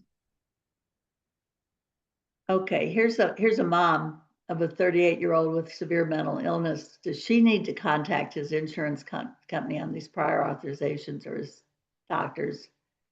So typically there's been a lot of chatter in the chat, and I've been monitoring it. So typically the provider delivering the service has to get the prior authorization for the services being delivered, because they're going to be the ones that bill. So they would need to make sure that they have that prior authorization on their claim form. So we have had another, for example, Passport has written in here, certain behavioral health services will need a PA, and it goes to the rendering provider to obtain the PA. And that has been typically the process is the person delivering the service. The only exception that I could ever think to that would be certain medications. Sometimes it could either be the provider or the pharmacist getting a certain prior authorization for medications. But as far as services, it should be the rendering provider. So it's not the responsibility of the parent or guardian. It's really it's a reimbursement issue more than anything. Right. And in the event that a member gets a service denied, they do have an appeal process that they can go through to get that service delivered if they go through that process and it is determined that it was inappropriately denied. So there is an appeal process, but it is typically up to the rendering provider to deliver that or to obtain that prior authorization. The member should not have to call and get a prior authorization, because they wouldn't have all of the information that an individual or the utilization management agency, which authorizes that PA, would need in order to get that prior authorization. Right, right. Hey, I know what Commissioner my, Lee, yes, this is Barry. So really, it's going to pre-COVID operations once again, right? Correct. So everybody should be pretty used to this process. Has anything changed as far as more restricting for PAs? No, but I think during the COVID period, we have had new providers come on who may have not had to go through that prior authorization process before. So therefore, the managed care organizations are entering into, I mean, they're completing training for that process, and it's been quite a while. I don't know, maybe some individuals are like me. If I haven't done something for, I forget how to do that. So just need guidance on how to go through. But you're right, Barry. It is going back to pre-COVID processes. Okay. well, and we have an MCO, United, that wasn't here pre-COVID. So they're new to this prior auth. I guess this is a good time for me to be reminded of the question I was going to ask, and that is, I understand that some of the MCOs have communicated with DMS that they want to add new services to be prior auth, that they were not requiring prior auth back pre-COVID, and that those are being approved. Is that right? I would have to follow up on that and double check to see. Okay, I believe that Angie told us at the BH-TAC meeting that they were being allowed to add new services, which to me is very different than what's in the bill. Just saying. The bill very clearly says, back to January 1st of 2020. And obviously for United, that has to be different, but I got a feeling that relates back to BH and SUD, I would imagine. And there could be certain services that have been added, procedure codes are added and removed, quite frequently. And if there are new codes that have been added since COVID-19, those could be subject to prior authorization. And as far as prior, when we look at, prior to COVID, the MCOs had authority over their managed care or over their prior authorization process. So we just need to keep these conversations going and make sure that we're doing everything we can to ensure compliance, number one, with House Bill 695, and that we're not putting up any undue barriers for our children. And I see Krista has her hand up, and I think she's probably going to talk a little bit about their PA process. Yeah, I just wanted to, Sheila, appreciate that you recognized United wasn't in the market at that time the regulation was referring to. So we've worked with DMS. Obviously, we do business across multiple markets across the country. And so we leverage care coordination lists or prior auth lists and use our standard across the country. A couple of Kentucky nuances, Commissioner Lee, as you highlighted there, and Barry, you referenced, there are some codes that are covered in Kentucky that aren't covered in other markets. And so that is an area where there might be variance or difference, but we've worked closely with the department in getting that list approved. And are all of those lists now approved, Commissioner Lee? If any new services have been approved? Yeah, just generally, I think the prior auth list. Yeah, the prior auth list. I think providers are still waiting to hear from the MCOs. And we had understood that they had those lists and communications had to be approved by DMS. Correct. And the department, Dr. Schuster, I would just actually applaud the department. It has been remarkably fast as we've submitted the list and then now the communications for approvals. We work both with the department on getting those approvals, and then our internal teams and our legal teams also have to approve before things go out to our network providers. Right. So I think we are on track to get those out. I want to say United should be going out next Tuesday was the last that I heard. So I'll be curious your feedback when that comes out. But we try to be clear and concise in those communications.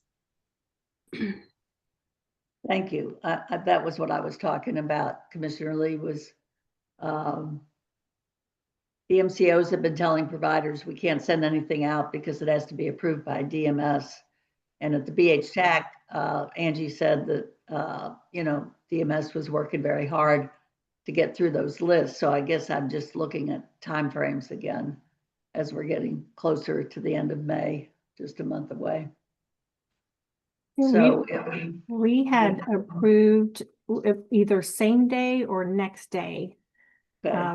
Pretty much everyone. There was one or two that needed additional time to review. And honestly, for I think that reason is to ensure that you know what new services they may be asking for. So all of those have been approved as of or like last week sometime. So we are, you know, the priority is on getting these above any other requests that come in from MCOs for review. These are priority and again, trying to get those out same day or next day. Great. Appreciate that. Any other questions about prior auths? I'll ask a question and it will be rhetorical because you can't answer it, but let me state that from the BH TAC's point of view, we are certainly hopeful that with the reinstitution of prior auths, that the number and extent of audits will decrease. Because I think there has been an incredible increase over the last 2 years in the number of cases required in the short time frames. And this is nothing new. I'm sure, Veronica, to you and DMS, hearing about this. We had Jennifer Dudinsky on the BH TAC, who's always so helpful. But, you know, if we've got to go back to the owner's process of prior auth, then we sure as heck hope that the owner's process of hundreds of case records in almost no time will go away, or certainly be more reasonable. So I will make that as a rhetorical statement. Thank you. I can't figure out how to raise my hand, so I'm Oh, doing all right, Nina. So, Veronica, will all the MCOs be required to use the same list of codes and services that have to be prior authed? Not at this time. That's something that we're going to work towards. Yeah, we're Okay. That's a work group. Something we're going to work on following, you know, this initial resumption. That and the PA form are things that we're going to take back to work on. An electronic PA form that's universal is what we're going to take back. Good. Thank you. Any other questions then before we move on? All right, and thank you for the information being posted in the chat as well. We understand, and I think, Beth, this was your item about the 2024 telehealth fee schedule is still being used. I think Justin Derringer is on here to address that topic. Justin, are you on? Yes, ma'am. Hi, my name is Justin Derringer. I'm the director for the Division of Healthcare Policy. So we don't have a telehealth fee schedule, but we do have on the physician's fee schedule all of our telehealth codes. So that physician's fee schedule, like all of our fee schedules, we try to get that updated as soon as possible in the beginning of the year. We're a little late this year, and I apologize for that. However, all changes have been approved and have been placed into our system. So they're working on those system changes. The website will be updated by close of business Friday of next week. They'll probably be updated before Monday as we have people working on it over the weekend. Our physician's fee schedule, which the telehealth codes are on, is our biggest fee schedule. We have thousands upon thousands of codes listed on that fee schedule. So that is the hardest one to update. But we are almost complete with that, and it will be completed and updated by Friday of next week. It's already in our system, and it will be retroactive back to January 1st. Okay, the concern from the providers that contacted me was that they would be the reimbursement would be changed, and so then they would be facing big recoupment. Yeah, so no reimbursements were changed on the 2025 physician's fee schedule. All of those stayed the same. We only added or removed codes, so there were no decreases. We had several decreases that came down from Medicare, as you all probably were aware. We did not include those decreases into the physician's fee schedule, so we were able to leave those the same with our budget to assist you all. So no recoupments. Oh, great. Thank you. Well, that's good news. So if anybody so other providers use telehealth, obviously. They need to go to the physician's fee schedule to look at those fees? That's correct. So most providers know different if they're using codes that are listed on the physician's fee schedule for telehealth. Now we do have a lot of telehealth codes listed on specific fee schedules as well. Therapy fee schedule, for instance, will have telehealth codes, and then a lot of the codes that other therapy providers, dental providers, all the different other provider types that we have fee schedules for, their codes will have a place of service that lists telehealth.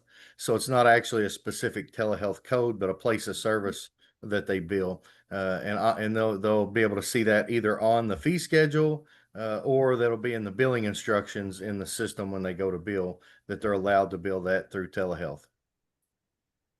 Okay, thank you. Nina? Yes, thanks, Justin, for that update. I'm wondering whether or not there is going to be a provider notice sent out about the ability of PHP and IOP behavioral health services to be provided via telehealth. So Hannah, you're requesting guidance on that. I think I have been talking, I've spoken with you several times on that.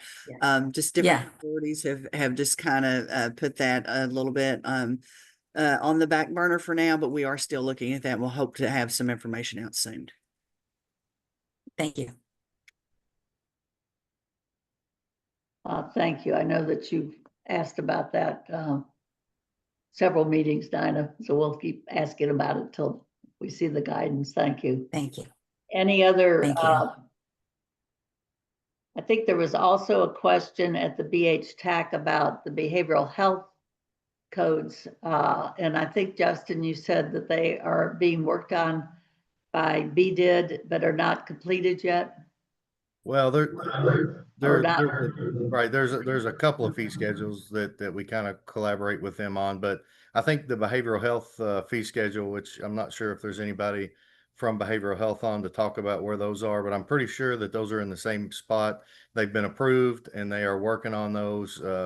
And I would say, again, within the next couple of weeks, theirs will be posted as well. I know I saw a change order go through, so they're kind of in the same exact spot where the physicians is. So you all will be seeing those in the next couple of weeks. Okay. Because I know that was one of the questions that came up. Thank you. Any other questions about telehealth or about fee schedules? All right. Thank you, Justin, for being on. Thank you. We have the timeline for implementing the SMI 1915I SPA, which is now called RISE, RISE, which was, hooray, recently approved by CMS. That's the best news I've gotten in a long time. Any update on that? Dr. Schuster, Ann Holland should be on. Sorry. Ann Holland should be on. I'm trying to share. I've got a slide to show you, but obviously I'm not. Am I sharing it? Do you see? Yes. Yeah. Okay. I see it. All Yes, right. we see it, Ann. Okay. Thank you. Because I can't tell if it's on or not. Good morning, everyone. My name's Ann Holland. I'm an executive advisor from the Department for Behavioral Health, Developmental and Intellectual Disabilities, and I'm leading the 1915I RISE initiative for our department. We're in a partnership with DMS. It is a brand new benefit package that we will administer on behalf of Medicaid. So we wanted to give a timeline of how we're going to get things rolled out. So we're almost to the end of May. DBH, we are actively interviewing staff to help us administer the 1915I. I can say that so far the applications we've got are people have mental health experience and some experience with trainings and things. So it's very promising and I'm very excited about that. We are putting last minute touches on our communication plan and we'll have a website page. Sheila, you know, I learned early not to give dates, but I've said I'd like to see it go live by June 15th. So I'm hopeful that we will have something up there live June 15th. I'll make sure that the web site page is put in the chat here and I can make sure that it gets shared as well from Erin when she sends out other items for the MAC. We also have 2 email boxes for anyone that has, you know, wants to get put on a listserv. One is for providers and one is for just anyone. Then in June, we're getting the certification curriculums recorded in Medicaid's Adobe Learning Management System for providers and staff to complete part of the certification process. And then we're also going to start our outreach to the public, targeting providers and anyone that wants to hear me rattle on about the services and how you can become a provider. July, we will begin certifying providers and getting them Medicaid enrolled. We will have our independent assessors will be trained on the inner eye community mental health assessment. So that is the needs-based assessment we will be using to determine the needs and eligibility for individuals with serious mental illness. August, the independent assessors will apply that training and conduct testing assessments. We want to make sure that they are ready and understand fully how to provide that assessment. And then we're also, you know, getting some system things finalized, and we plan to begin assessing participants for eligibility and services September. So that is the course that we are planning right now. That sounds good. I was writing the minutes for the BH-TAC meeting and I was racking my brain trying to remember what RISE stands for. So tell me that again. I will tell you. Hang on. I should have it memorized. I really should. Well, it makes me feel better that you can't just rattle it off. Recovery, independence, support, and engagement. RISE reflects the initiatives focus on helping individuals rise above their challenges through services that promote recovery, independence, and community engagement. So it's recovery. What's the I? Independence. Okay. Support and engagement. All right. Thank you very much. You are welcome. Thank you. Tried. I came up with some other words, but you probably don't want to know what those were. So. Thank you. To say that we are excited about this rolling out. This, for those of you who don't know about, well, the MAC members should know because we hear about it, but this would give to people that qualify with severe mental illness, supported housing. In other words, housing with all of the wraparound services that they need. And we have in-home wanting this in-home, in-home independent living supports. Supported education, supported employment if they want to get education and work towards a job. And respite for yes, ma'am. Which has never been there for family members and so forth. So we're very excited about this. You've been, as I've heard you say before, you've been waiting 30 years for this. It feels like about 100, but yes. Thank you very much, Ann. Any questions for Ann about this? Justin, it's not a waiver. It is a 1915I state plan amendment. Right. That is it is a home and community based program. It's like there are certain components that are federal requirements that apply to the I, that apply to the C, but I'm trying really hard to get people not to call it a waiver. Yeah, that's right.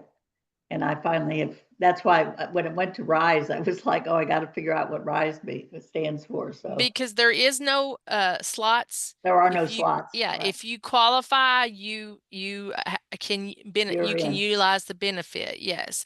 And it Yeah. is statewide. And it was funded by the General Assembly in the 2024 biennial budget. So that's huge.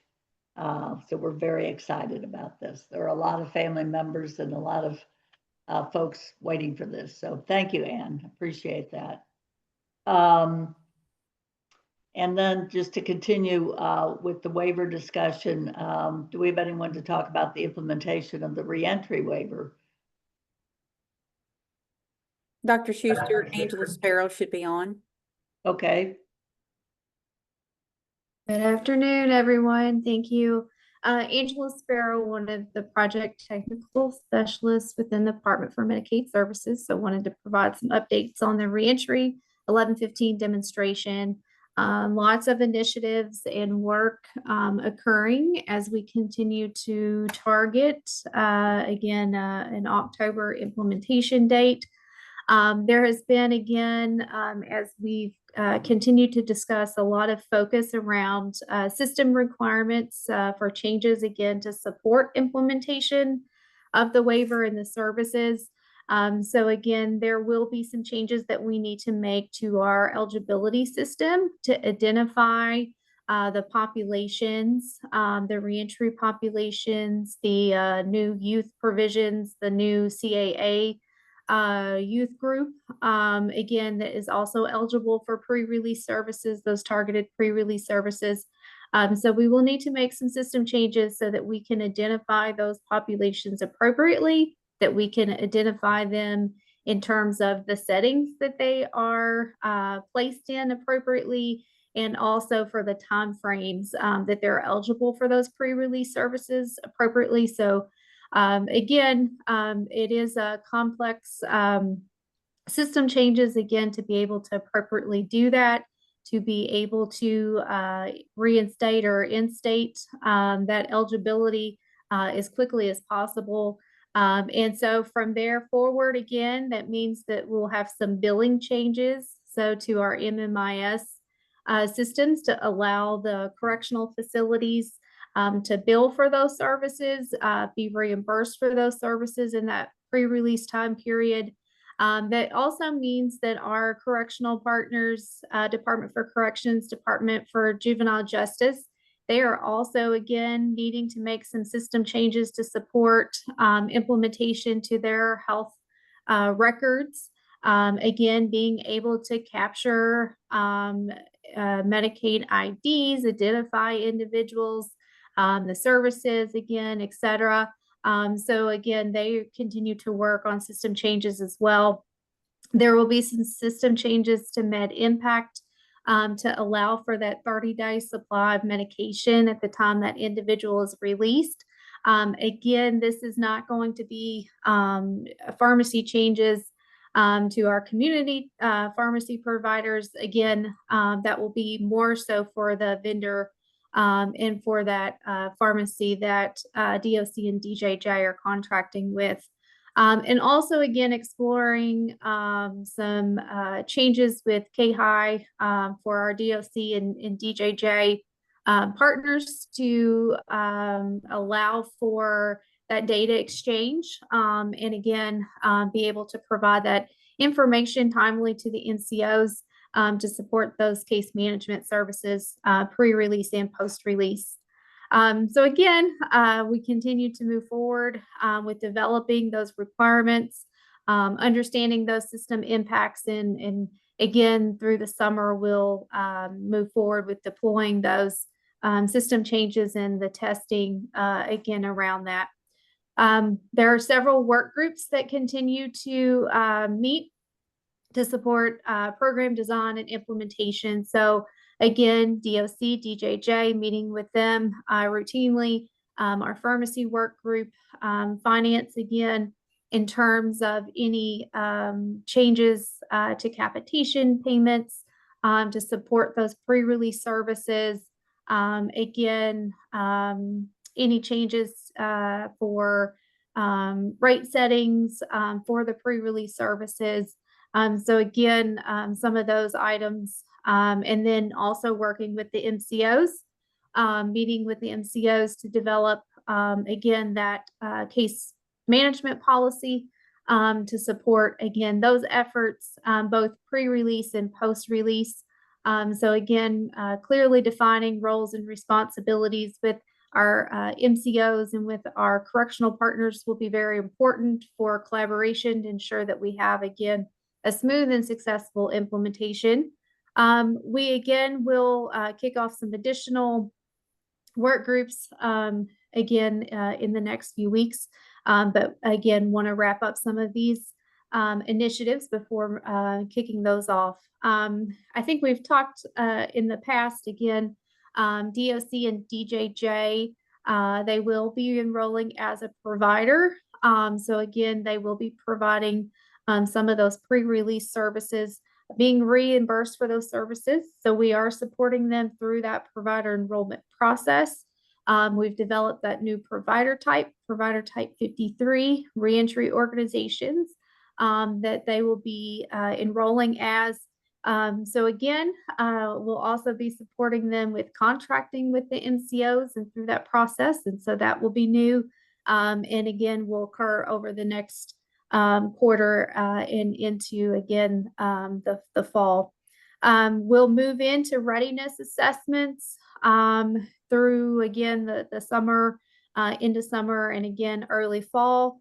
And so, again, lots of things, lots of moving parts, but we're excited that we do, again, have great collaboration with our justice partners and with our MCOs in many, many agencies involved in the process, and it is very complex. So we, again, will keep moving forward again, this is kind of the first step to be able to provide these services. Any questions? I know it's a lot of information there, so. We always appreciate your updates, Angela. Any questions for Angela? You know, this reentry waiver is going to be a huge help. The idea is to get people started on their services 6 months prior to release so that they really have that warm handoff through the MCO. And we'll just be continuing their services as opposed to getting released from incarceration and then having to start once they're out in the community. So we're really hoping that people will be well on their way to recovery services when they get into the community. So great work, Angela. And just a reminder that Steve Shannon has that reentry TAC that meets the second Thursday of every other month, starting in January at 9 a.m. And so if you're interested particularly in reentry, you can certainly plan to attend the reentry TAC. Any questions from anyone? All right, well, thank you very much, Angela. The current HCBS waiting list numbers.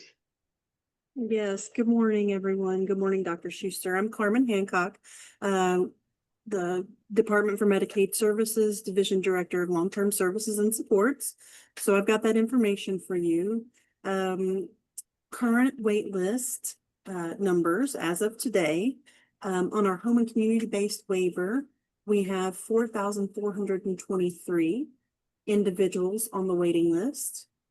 The Michelle P. waiver, we have 9,459 individuals on that waiting list. Supports for Community Living, so our SCL, is 3,626.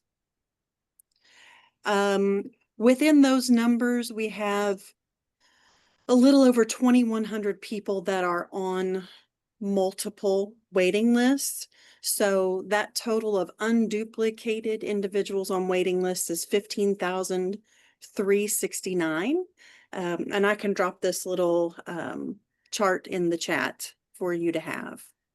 That would be great. Are there any on the either emergency or urgent waiting list, Carmen? Dr. Schuster, I would have to check on that. I know that we do have some within SCL, but I don't know how many right off the top of my head. Okay, if you might be able to get that and just drop it in the chat if you're able to do that. Yes, ma'am. That question has been asked, and so we might want to have that as part of the waiting list discussion going forward, if you would. Okay. That would be very helpful. And nobody's on the ABI, the acquired brain injury waiting list. No, Or- ma'am. Okay. No, or Model 2. No, ma'am. Okay. All right. Thank you very much. Appreciate that. Thank you. And I see it in the chat. Thanks. And how about an update on unwinding flexibilities in the upcoming child renewals? Morning, Dr. Schuster, Veronica Judy Cecil, Morning, Senior Deputy Dean. Veronica. I do have slides, so I Okay, will good. quickly share that. Okay. Just to touch on, and I'll do my best to do this very quickly. Just to touch on the flexibilities, and we do want to talk about it because they are ending on June 30th. So we have been maintaining flexibilities from the unwinding of the public health emergency, and those have been very helpful to Kentucky and to our, our members in ensuring that they do not inappropriately lose coverage as we've gone with the restart of renewals.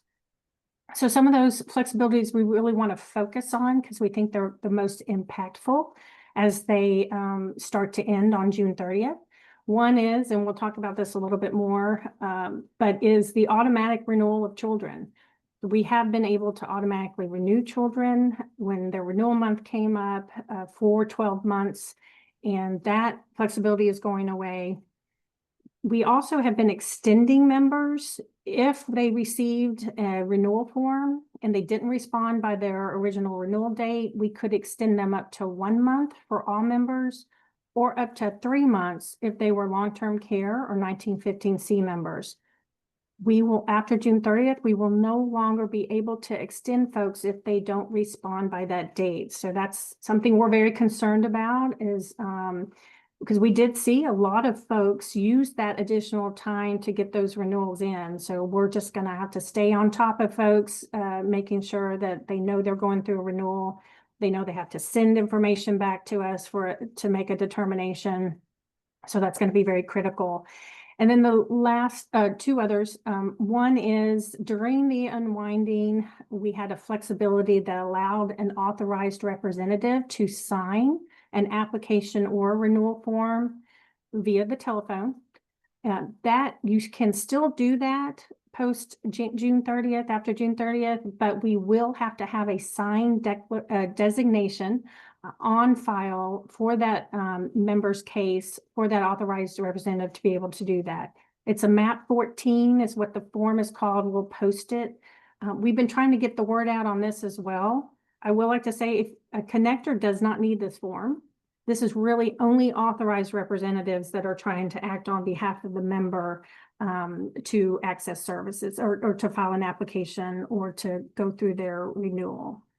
And then the last one that I want to focus on is the 90-day reinstatement. So during the unwinding, one of our flexibilities was being able to reinstate a member if they were terminated and they came back in during a 90-day period following their termination. They provided the information we needed and we were able to determine them eligible. We could reinstate them back to that termination date as if there was no gap in coverage. So that has been automatic, and that is going away on June 30th as well. What that means for folks is currently we do have the capability to retro eligibility. We're very limited in the circumstances in which we can do that. And in some cases, we have to treat that as a new application, and folks don't get that automatic reinstatement. So that is also a flexibility going away. So these really are the 5 we think are most impactful to members as we come out of unwinding on June 30th. What are we doing for that? What our message has been this entire time, which is we really need our members to make sure they're updating their contact information. their address, email, a phone number if possible, because we do try to communicate with our members through all those different ways. So the more information and contact information we have for a member, the better chance we have of reaching them, especially if there's something happens with the mail and their notice. We're at least calling them or emailing them or texting them to let them know that they have to take action. So we always ask, if providers in particular, if a member comes in and is updating their contact information with you, please ask them if they've also updated that contact information with the state. That's kind of the biggest one that we ask providers to help us with. So just making sure that that information is updated. This is their enrollment trend, and as I've been saying for many months, we really have leveled out. We're staying pretty much hovering around the 1,450,000 mark. So that hasn't changed. I'm not going to go through this like I generally do for the interest of time, but just for folks that are seeing this, especially maybe for the first time, this is a summary of the reporting that we do to CMS on a monthly basis. On the left-hand side is what we call our original monthly report to the Centers for Medicare and Medicaid Services. It is a report that's given, that's sent by the 8th of the month following the month of renewal. And then on the right-hand side is an updated report that we submit to CMS that provides information on any pending cases that we processed. And that's what's in the middle there in that column are the process cases. This is a summary. All these reports are on our Unwinding website, and we'll post that link for those of you who don't have it. And it has a lot more information in each report. So if you're really interested in what's going on a monthly basis, you can check that out. The past 3 months, we generally show in this format. And we'll take April as the most recent month that we had renewals, and there were 75,162 individuals that went through renewal. 64,401 of those were approved. 1,798 of those were terminated, and we had no pending cases that crossed over that last day of April. And there's that extended bucket. So you can see the number of individuals that have been taking advantage of that extended bucket. Again, we are going to work really hard to reach folks, and we just need everybody's help in making sure that members who are navigating the renewal process are taking action. We want to make it as easy as possible. There are multiple ways in which they can submit information, and all that information is in their letter and on our website. It's also contained in a lot of the communication materials that we have, and I'll get to that in a minute. And then that far right bucket is those reinstatements I talked about. So the automatic 90-day period, so for April, we've already had 451 folks that have come back in that 90-day period and have been determined eligible for April. So those are really important buckets. The extended and the reinstatement are concerning for us. Let's talk child renewals. So as I said, the automatic extensions are going away, and on June 30th, which means children with a July renewal will start to have to actually go through a redetermination. The way that works, as a reminder, is we always send 60 days prior to the renewal date, which is always the end of the month. We always send a notice to members. There is a process where we go out and try to automatically renew cases by checking what we call trusted data sources. And if we can confirm the information, that child could get automatically renewed without even having to take any action on the case. And if we're able to do that, then they'll get a notice saying you've been renewed. But if we can't, it will drop to what we call an active renewal, and they'll be sent a renewal form or request for information, and that has to be acted on. So again, we're going to be really monitoring these as the child renewals start for the July renewal. So they'll get the notice in early June as to whether or not they're going to have to take action on their renewal. We've got a communication toolkit for child renewals on our Unwinding website. It has a lot of frequently asked questions. It just sort of talks about you know, what's going on and why is this happening? And then what you see here are an example of some of the flyers that we have. We're really asking folks to please share this, you know, and distribute it. If you know organizations that work with Medicaid members, especially children, you know, to please distribute it, post it. We're asking providers if they don't mind posting it and reminding folks that child renewals are coming up. So lots of information. We do also on our Unwinding website have non-child renewal flyers. So if you want to post just general flyers to help Medicaid members go through that renewal, again, we've got a lot of communication materials on our website. So this is the website. Again, I'll post it in the chat. The communication materials is where that child renewal toolkit is. And please, please, please just share it. We greatly appreciate getting the word out and making sure that we're doing all that we can to support our members going through that.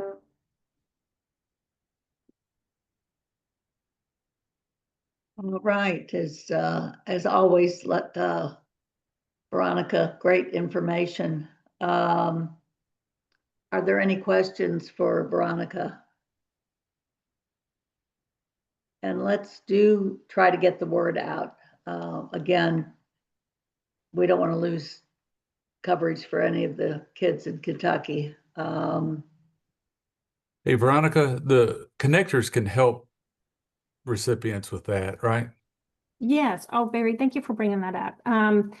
Because something I normally share is that we have been working with the Friskies. If folks are familiar with the Friskies, they're in all the schools, and they help members apply, get connected on how they can apply, and if they're having problems with the renewal process. So we have shared the communication toolkit with all the Friskies and all the schools. Our connectors can be of assistance, and in fact, we have connectors attend pretty much all the large school events across the state. So we will keep doing that. There's a lot of back to school events that happen, you know, in the summer. We have connectors that attend those, and their focus is going to be on making sure that those parents and guardians and others know that those children are going through renewal. So connectors are across the state and can help families navigate this. I know sometimes it takes them a day or two. It takes a day or two longer to cycle through, but yeah, that's a good point. Thanks. Thank you. Thank you for that question, Barry. Any other questions? Peggy? Yes, this is Peggy Roark. I could share at my local doctors, but also at the library. Good point. A lot of people go to my library here, and I see some doctors and can talk and help spread the word. Any way I can do to help. Thank you. Veronica, is there a kind of a portal or a conduit to the public libraries? That's a really great idea, Peggy. I think if we had just a conversation with, if a spot on the bulletin board could always be for particularly children, but I think in general there could be a bulletin board in every public library that had cool flyers like that, and you get the librarian to replace them once a month or whatever. That could be huge.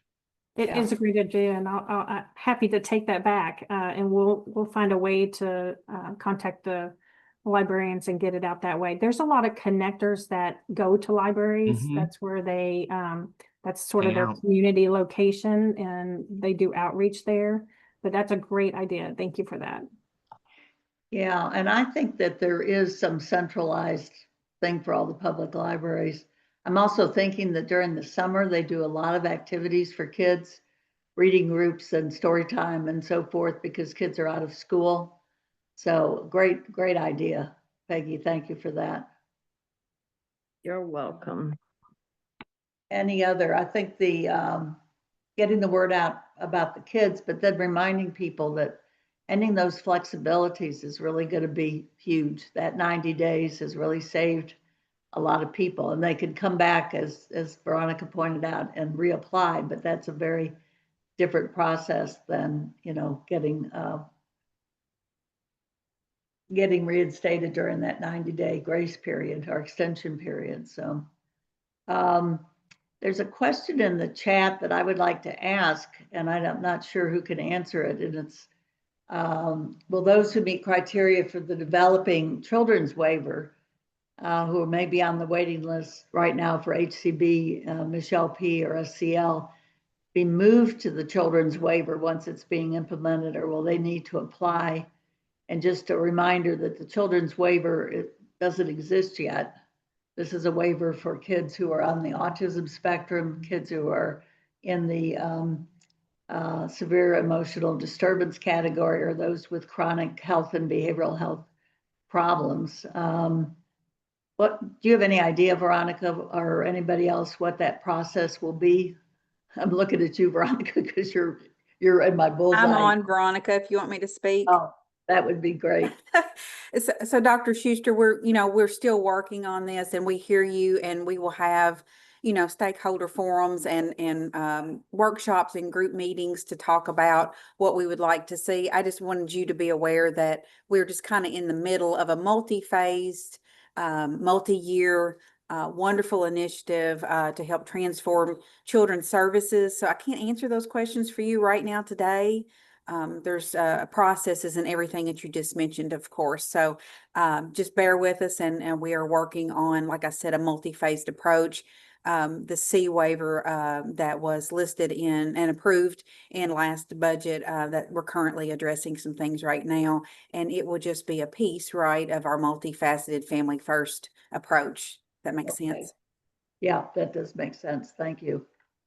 Thank you very much. Let's go on to the TAC reports, and I had indicated to the TACs that we probably would not have time for everybody to give a report. So I'll ask first for those 3 TACs that do have recommendations, so that we can get through those. And then if there are other TACs that want to make a very brief report, I think behavioral health is up first. And I mentioned several things that came up at the behavioral health TAC on May 22nd. We did have a quorum.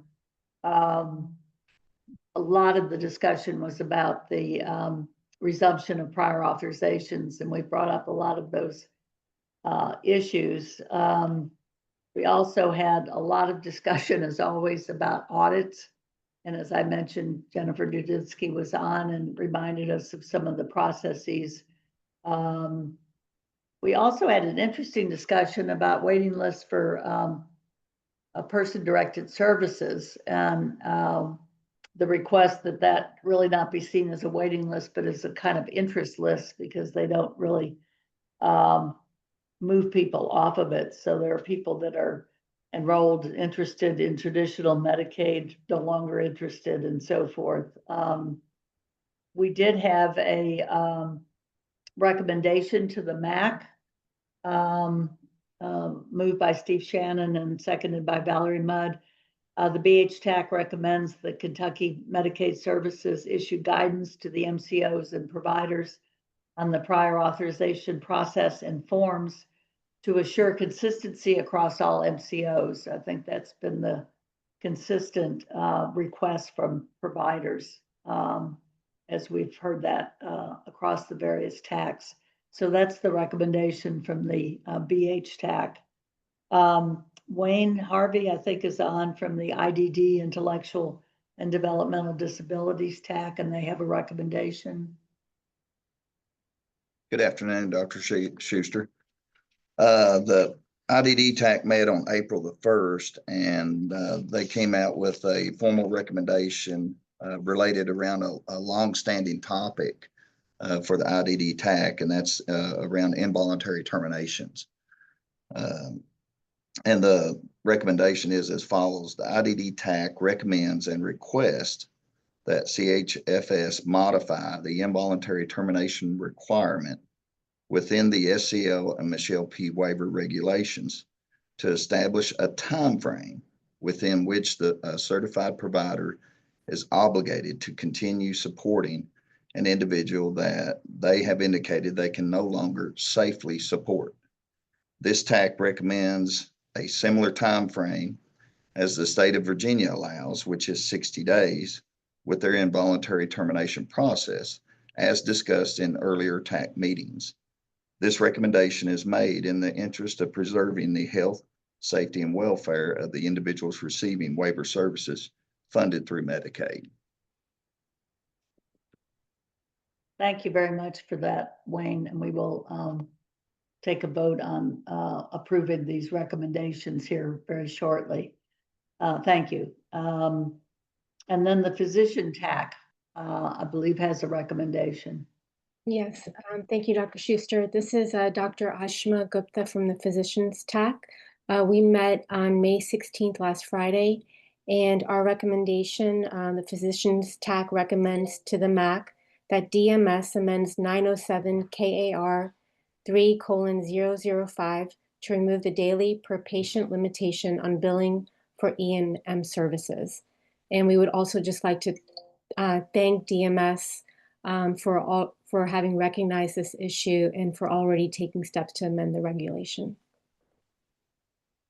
And I'm sorry, Ashima, to end the to amend okay, this regulation. Okay, for E&M services. Right, to remove the daily limitation, daily per patient limitation of services. All right, great. Am I correct that, are there any other TACs that have a recommendation to come before the MAC? Let me then have a motion from the voting members of the MAC to adopt the TAC recommendations from the BH TAC, the IDD TAC, and the Physicians TAC. This is Susan Stewart. I'll make that recommendation. I'll second. Thank you, Susan and Beth. Any discussion? All those in favor signify by saying aye.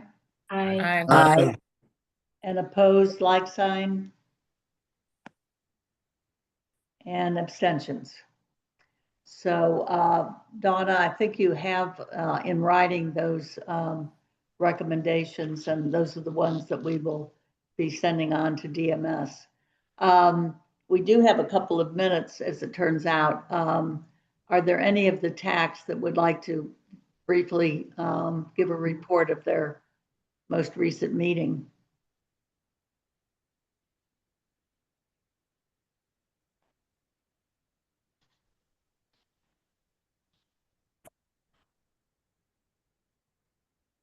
Okay, hearing none, we will move on to new business. And I think, Kent, that you had an item. Yeah, thank you. My concern has been raised by a number of issues that we've already just touched on, including what do we do about folks who are erroneously targeted for terminations, what to those we've discussed in previous meetings about various forms of our sort of checks and balances generating false positives on fraud detection, et cetera. It's a question about due process. I'm interested, Commissioner, if you can tell us what assurances do our constituents and our providers, anybody who's suddenly found themselves without recourse, what can we do to make sure that there is due process being followed? I realize that due process is not currently in vogue in every quarter of our governmental systems, but I would very much like for us to be assiduous about attention to making sure we don't cause both public health crises inadvertently and also don't disrespect either a provider or a recipient because we've suddenly decided to just move ahead. I'd love to hear some comment about that, and maybe there's better ideas. What support do you need from us in order to have transparent, clearly available resources for those who might need due process, and what are the assurances for due process in dispute problems? We appreciate that question. And I think we're always trying to improve on how and how can we make it easier for folks to access the process for appealing. And I think we can do better and make it more understandable, make sure we're talking about it. You know, make sure it feels like sometimes it can be redundant, but I don't think it is if it's really about trying, you know, like on the call today, I think we have new people that have for the first time come to the MAC and haven't heard information that we've shared.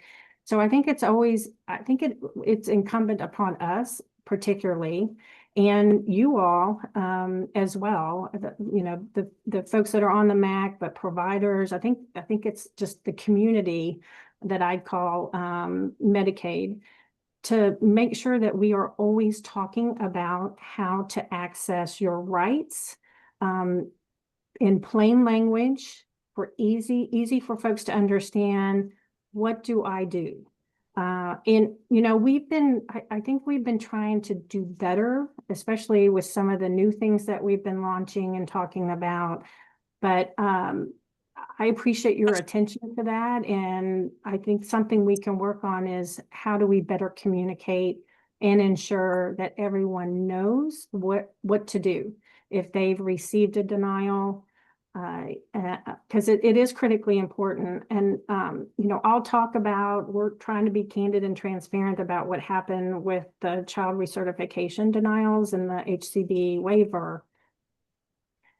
There are some that took advantage and appealed, and there were some that didn't, and that concerned us. In fact, it might have been about 50-50. And so we are looking at that. This is our opportunity to see what can we do better. And I think one of the things we can do better is making sure we're communicating with members that have been denied and make sure they understand what their appeal rights are. It's in a letter and that's easy to say, but that doesn't mean that someone who receives that understands it, or maybe they don't even receive it because we don't have the most current address on file. So we've talked about how can we make that easier, not just for the HCB waiver, but going forward to communicate with folks that are going through a denial, using maybe all the modes of communication we have on file.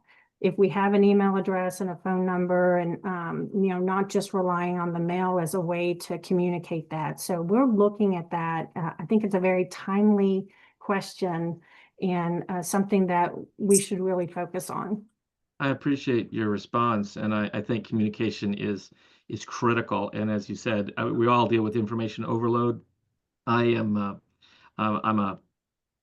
look after several people, and one of them is on Medicaid and a nursing home. I receive about 35 to 50 notices about her care a month. Not all from DMS, right? But there's information overload, and it's just hard to sort through all that. But I want to underscore a second part of this. Communication of what's available is one thing, but having actual appeal processes that are respectful of those making the appeal is one of the other parts that I want to emphasize. You know, the terminations that we talked about that made the news, of course, reflect the due process in terms of terminating children who have chronic and ongoing conditions. Should have raised red flags, and there should never have been any kind of imposition on those families. That should have been caught sooner and earlier. Of course, we all know that. But in addition, there needs to be some accountability when mistakes are made, and not just, you know, okay, we'll put you back after you've scrambled your life and you've had to run for care and there's all these issues. Part of due process is making sure that there's accountability and reparation when mistakes have been made like that. And that's true especially for families, of course, receiving care, but it's also true for, you know, providers who have had to wait months and months and months for reimbursements, or problems with, you know, helping navigate various ways in which harm is coming to those while whatever process we have is. So it's not just communicating what process there is, but it's also ensuring that the processes are good.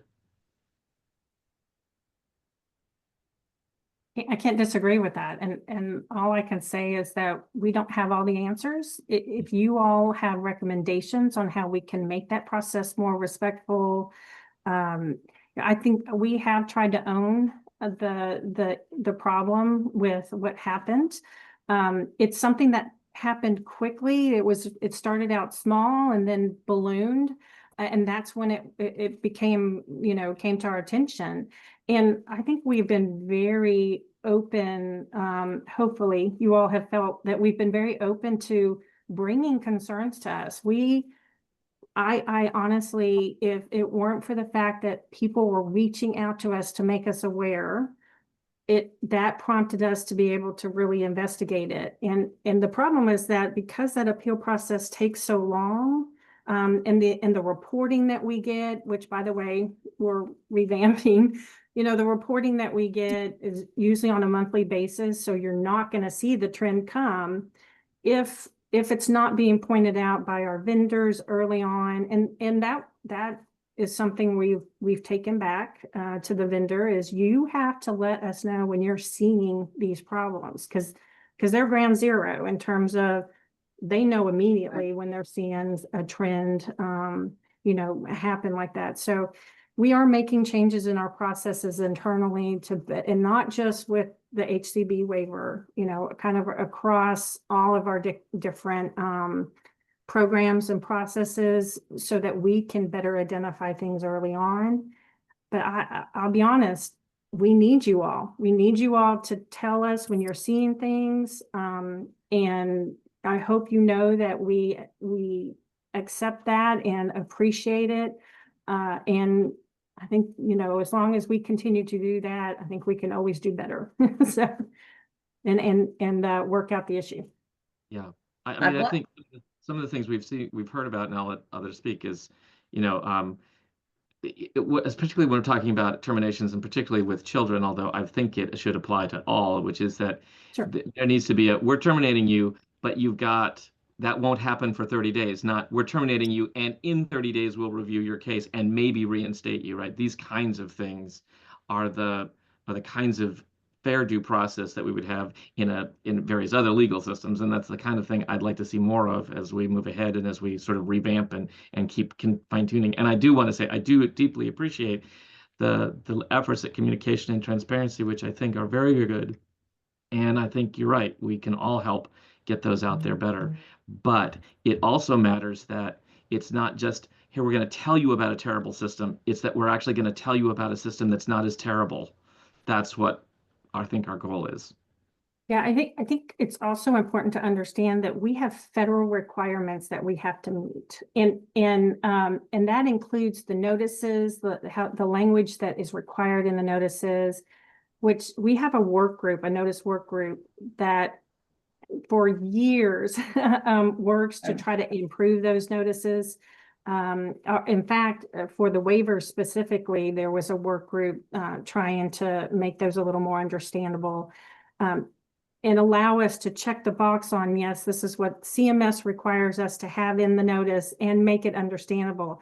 And I will say we are, we have the National Association of Medicaid Directors, and we meet regularly. And on that, when all the states are on that, there's a lot of states that say, has anybody solved the making the notice understandable problem? How can you make it shorter? How can you reduce the number of notices that go out? It's a challenge to try to meet that federal requirement and make sure that members are receiving a communication that is understandable to them. Go ahead, Ken. No, I was pointing out, Holly has a good comment in the chat that about perhaps some kind of reporting line, but I appreciate those responses. Thank you, Veronica. Yeah, I also think that we're on the verge of creating a beneficiaries advisory council. And that would be the perfect place, obviously, for brainstorming, communications and how people feel like they're treated. And I do think that a mechanism for quicker recognition, obviously, is one of the things. You want to nip these things in the bud before they grow. Brian has his hand up. Yes, thank you for allowing me to speak, Sheila. With all due respect, Veronica, I've heard you say that, it takes the community, the provider community, and the recipients community to let you all know when things are awry in the programs, the Medicaid programs, and specifically, I'm talking about the waiver program today. My background is that I worked for one of the largest Medicaid and waiver home health providers for over 20 years. So I'm very familiar with the waiver program. We were a safety net provider, which meant that we provided far and above the number of waiver services to recipients in the Commonwealth for many, many years. And I actually, was the administrator of the agency for a while and am very familiar with the waiver program. And at no time, we had pediatric patients on the HCBW waiver program since the 1990s, all the way through the program. So whenever I hear someone tell or state that, the waiver program is not for pediatric patients, that is simply not true. It should not be a blanket that pediatric patients are denied services simply because they are a pediatric individual. But personally, I have a grandson who has autism that was denied services over 2 years ago. And I can tell you that we went through the appeals process, and at no time, even though I communicated with members of the cabinet, at no time did I ever receive a response. Certainly, I'm not his guardian, but I would have expected some type of communication regarding just the general concerns that I brought to the Commonwealth, and I did this for over 2 years. Not only that, I've made public comments about the administration of the waiver program and never received any feedback from the people that I've worked with actually for 20 years. So, it concerns me greatly that the waiver program has continued to deny these services. I will tell you that my autistic son, since I'm very familiar with the waiver program, definitely qualified for the services. But the clinician who administered the KHAT was in the home for less than 10 minutes. That included greeting, opening her computer, and completing the visit. And when she left, she said that she saw no problems with him requalifying. Yet we had to go through the whole entire appeal process. And when I contacted the legal division of the cabinet, we were simply told to take it to court because they continued to deny his services, even though we had his clinical therapist provide evidence, written evidence, that his behaviors were related to his autism. So I do not think that I don't think that we were heard. I think that I talked to many people within the community where recipients are not heard. And unfortunately, there's this misconception within the community that they have to be placed on the Michelle P. waiver waiting list, waiting for services, and that they can't get services through any other method, when that has simply not been historically true, nor is it true today. I understand that there are criteria for the waiver, and I understand the criteria completely and thoroughly because of my background. And I can tell you that, in my instance, that this child should have qualified. So with all due respect, I think that the cabinet has been informed of this problem for many years, actually, and only recently have I seen this May letter to parents indicating that there was an issue with the waiver program. And I think I put it in the chat. I think that, this should have been publicly recognized. And to Kent's point, I think that there should be some accountability for these children that have gone without services for many years that needed it. And, what has the cost been to the Commonwealth while these children have not been given their option and their option to receive services in the place where it's going to do them the greatest benefit? And that's what I would say today. Thank you for listening. Thank you, Brian. Yeah, thank you, Brian. I promise you we'll take all that back, and I appreciate you sharing your story. It's helpful to us. We can do better, and we will do better.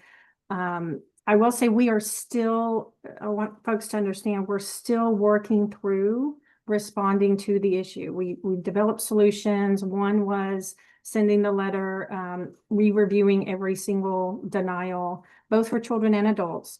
That process is currently going, we're doing it as quickly as possible. I promise you, all efforts. Carmen is working on this at night. And we worked on it over the weekend, last weekend. We're working on it. Part of the struggle that we have when we share information, especially something that is evolving, is that we want to make sure that we're communicating accurate information, and it takes us sometimes to really evaluate what has happened. But I appreciate, Brian, your comments, and we will certainly take them back. And just really quickly, Veronica, there was a time frame mentioned in the letter that you all issued. Of course, my grandson's case goes back longer than that. So there have been issues with the waiver program farther back than what the letter indicated. Is there going to be any type of,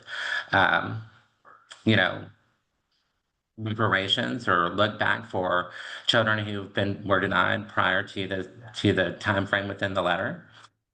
No, the change that resulted in the increase in denials happened in January.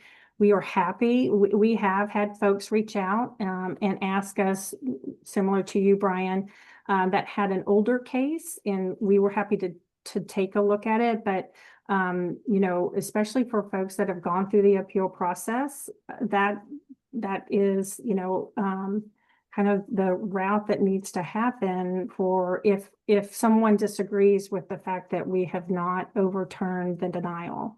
So again, we are happy to look at other cases if there's a concern, and certainly folks should reach out to the department. Thank you. Thank you, Veronica. Thank you, Brian, for those comments. Are there any other issues to come before the MAC under new business?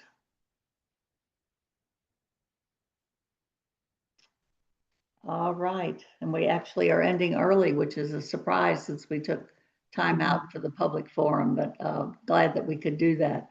Just a reminder that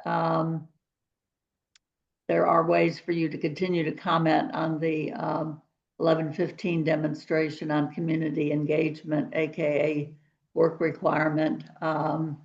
And we will send out those links, and they will be posted with the MAC meeting information on the DMS website. So if there is not any other new business, we will adjourn. Our next meeting is scheduled for July 23rd. And I guess, Veronica, I have a question for you, and that is, that's after July 9th. I mean, can the MAC meet on July 23rd? So we're pursuing the new, to be compliant with federal rules, we will need to move forward starting July 9th with the new Medicaid Advisory Committee. So I don't think it would be appropriate for the Advisory Council to continue to meet past that date. Past July 9th. Mm-hmm. All right. Sheila, I would like to make a comment. Yes. I don't know if I will be reappointed to the new Medicaid Advisory Council. So I just like to say that it's been an honor and a privilege to serve for these years. And I hope that I get to continue, because this is one of my one of the top things on my list that I feel is very important for the people in Kentucky. So if I don't get to see you all again, thank you. Well, and thank you, Beth, for your many years of serving on the MAC and serving as the MAC chair for many years. We certainly appreciate that, and are hopeful that you can continue, since you are willing to continue. And this is Barry, and I'd like to echo the same thing, because I don't know if I'll get reappointed or not. I've not been on here as long, but still, I've really enjoyed it and would like to continue on. So If not, it's been great with you guys. Nina, ditto.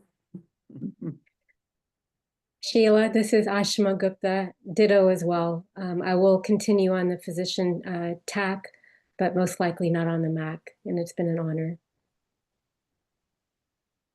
Well, I appreciate that. I appreciate the service and the input and expertise that you all have shared with us over the years. So I'm a little bit concerned. I got to think about this. That's a long, long time for us to go because we're talking about September to be determined. So I'll be Dr. sitting on Schuster, it. you know, you all are welcome to reschedule the July meeting to June, or to a date prior to July 9th, certainly. And I understand that. And the reason for the time between July 9th and September, a potential September date, is we're planning training for the new members. So there's going to be training done. And then, like I said, you know, we're going to work with them on dates that are convenient for them. So that's why there is a little bit of a lag between July 9th and when we might see the new meeting. Okay. Well, thank you, Veronica. I may poll the members and see if we might want to schedule one more MAC meeting to give an opportunity for the tax to report and to follow up on some of these things. We've had great discussion today, and we'll have a better idea. We may have a better idea even by the July 1st or 2nd or something like that of who is going to be on the MAC going forward, which would be important. So to be determined. So we'll say farewell and thank you for now, but we may have one more shot at it. Thank you all very much. And thank you to the DMS staff for being on and responding to our questions and issues and so forth. If there's not anything else to come before the MAC, then we will adjourn at this time. Thank you. Thank you all. Have a great Memorial Day weekend. Thank You you. too. Bye-bye. Thank you. All right. Thank you. Bye-bye. Bye now. Bye.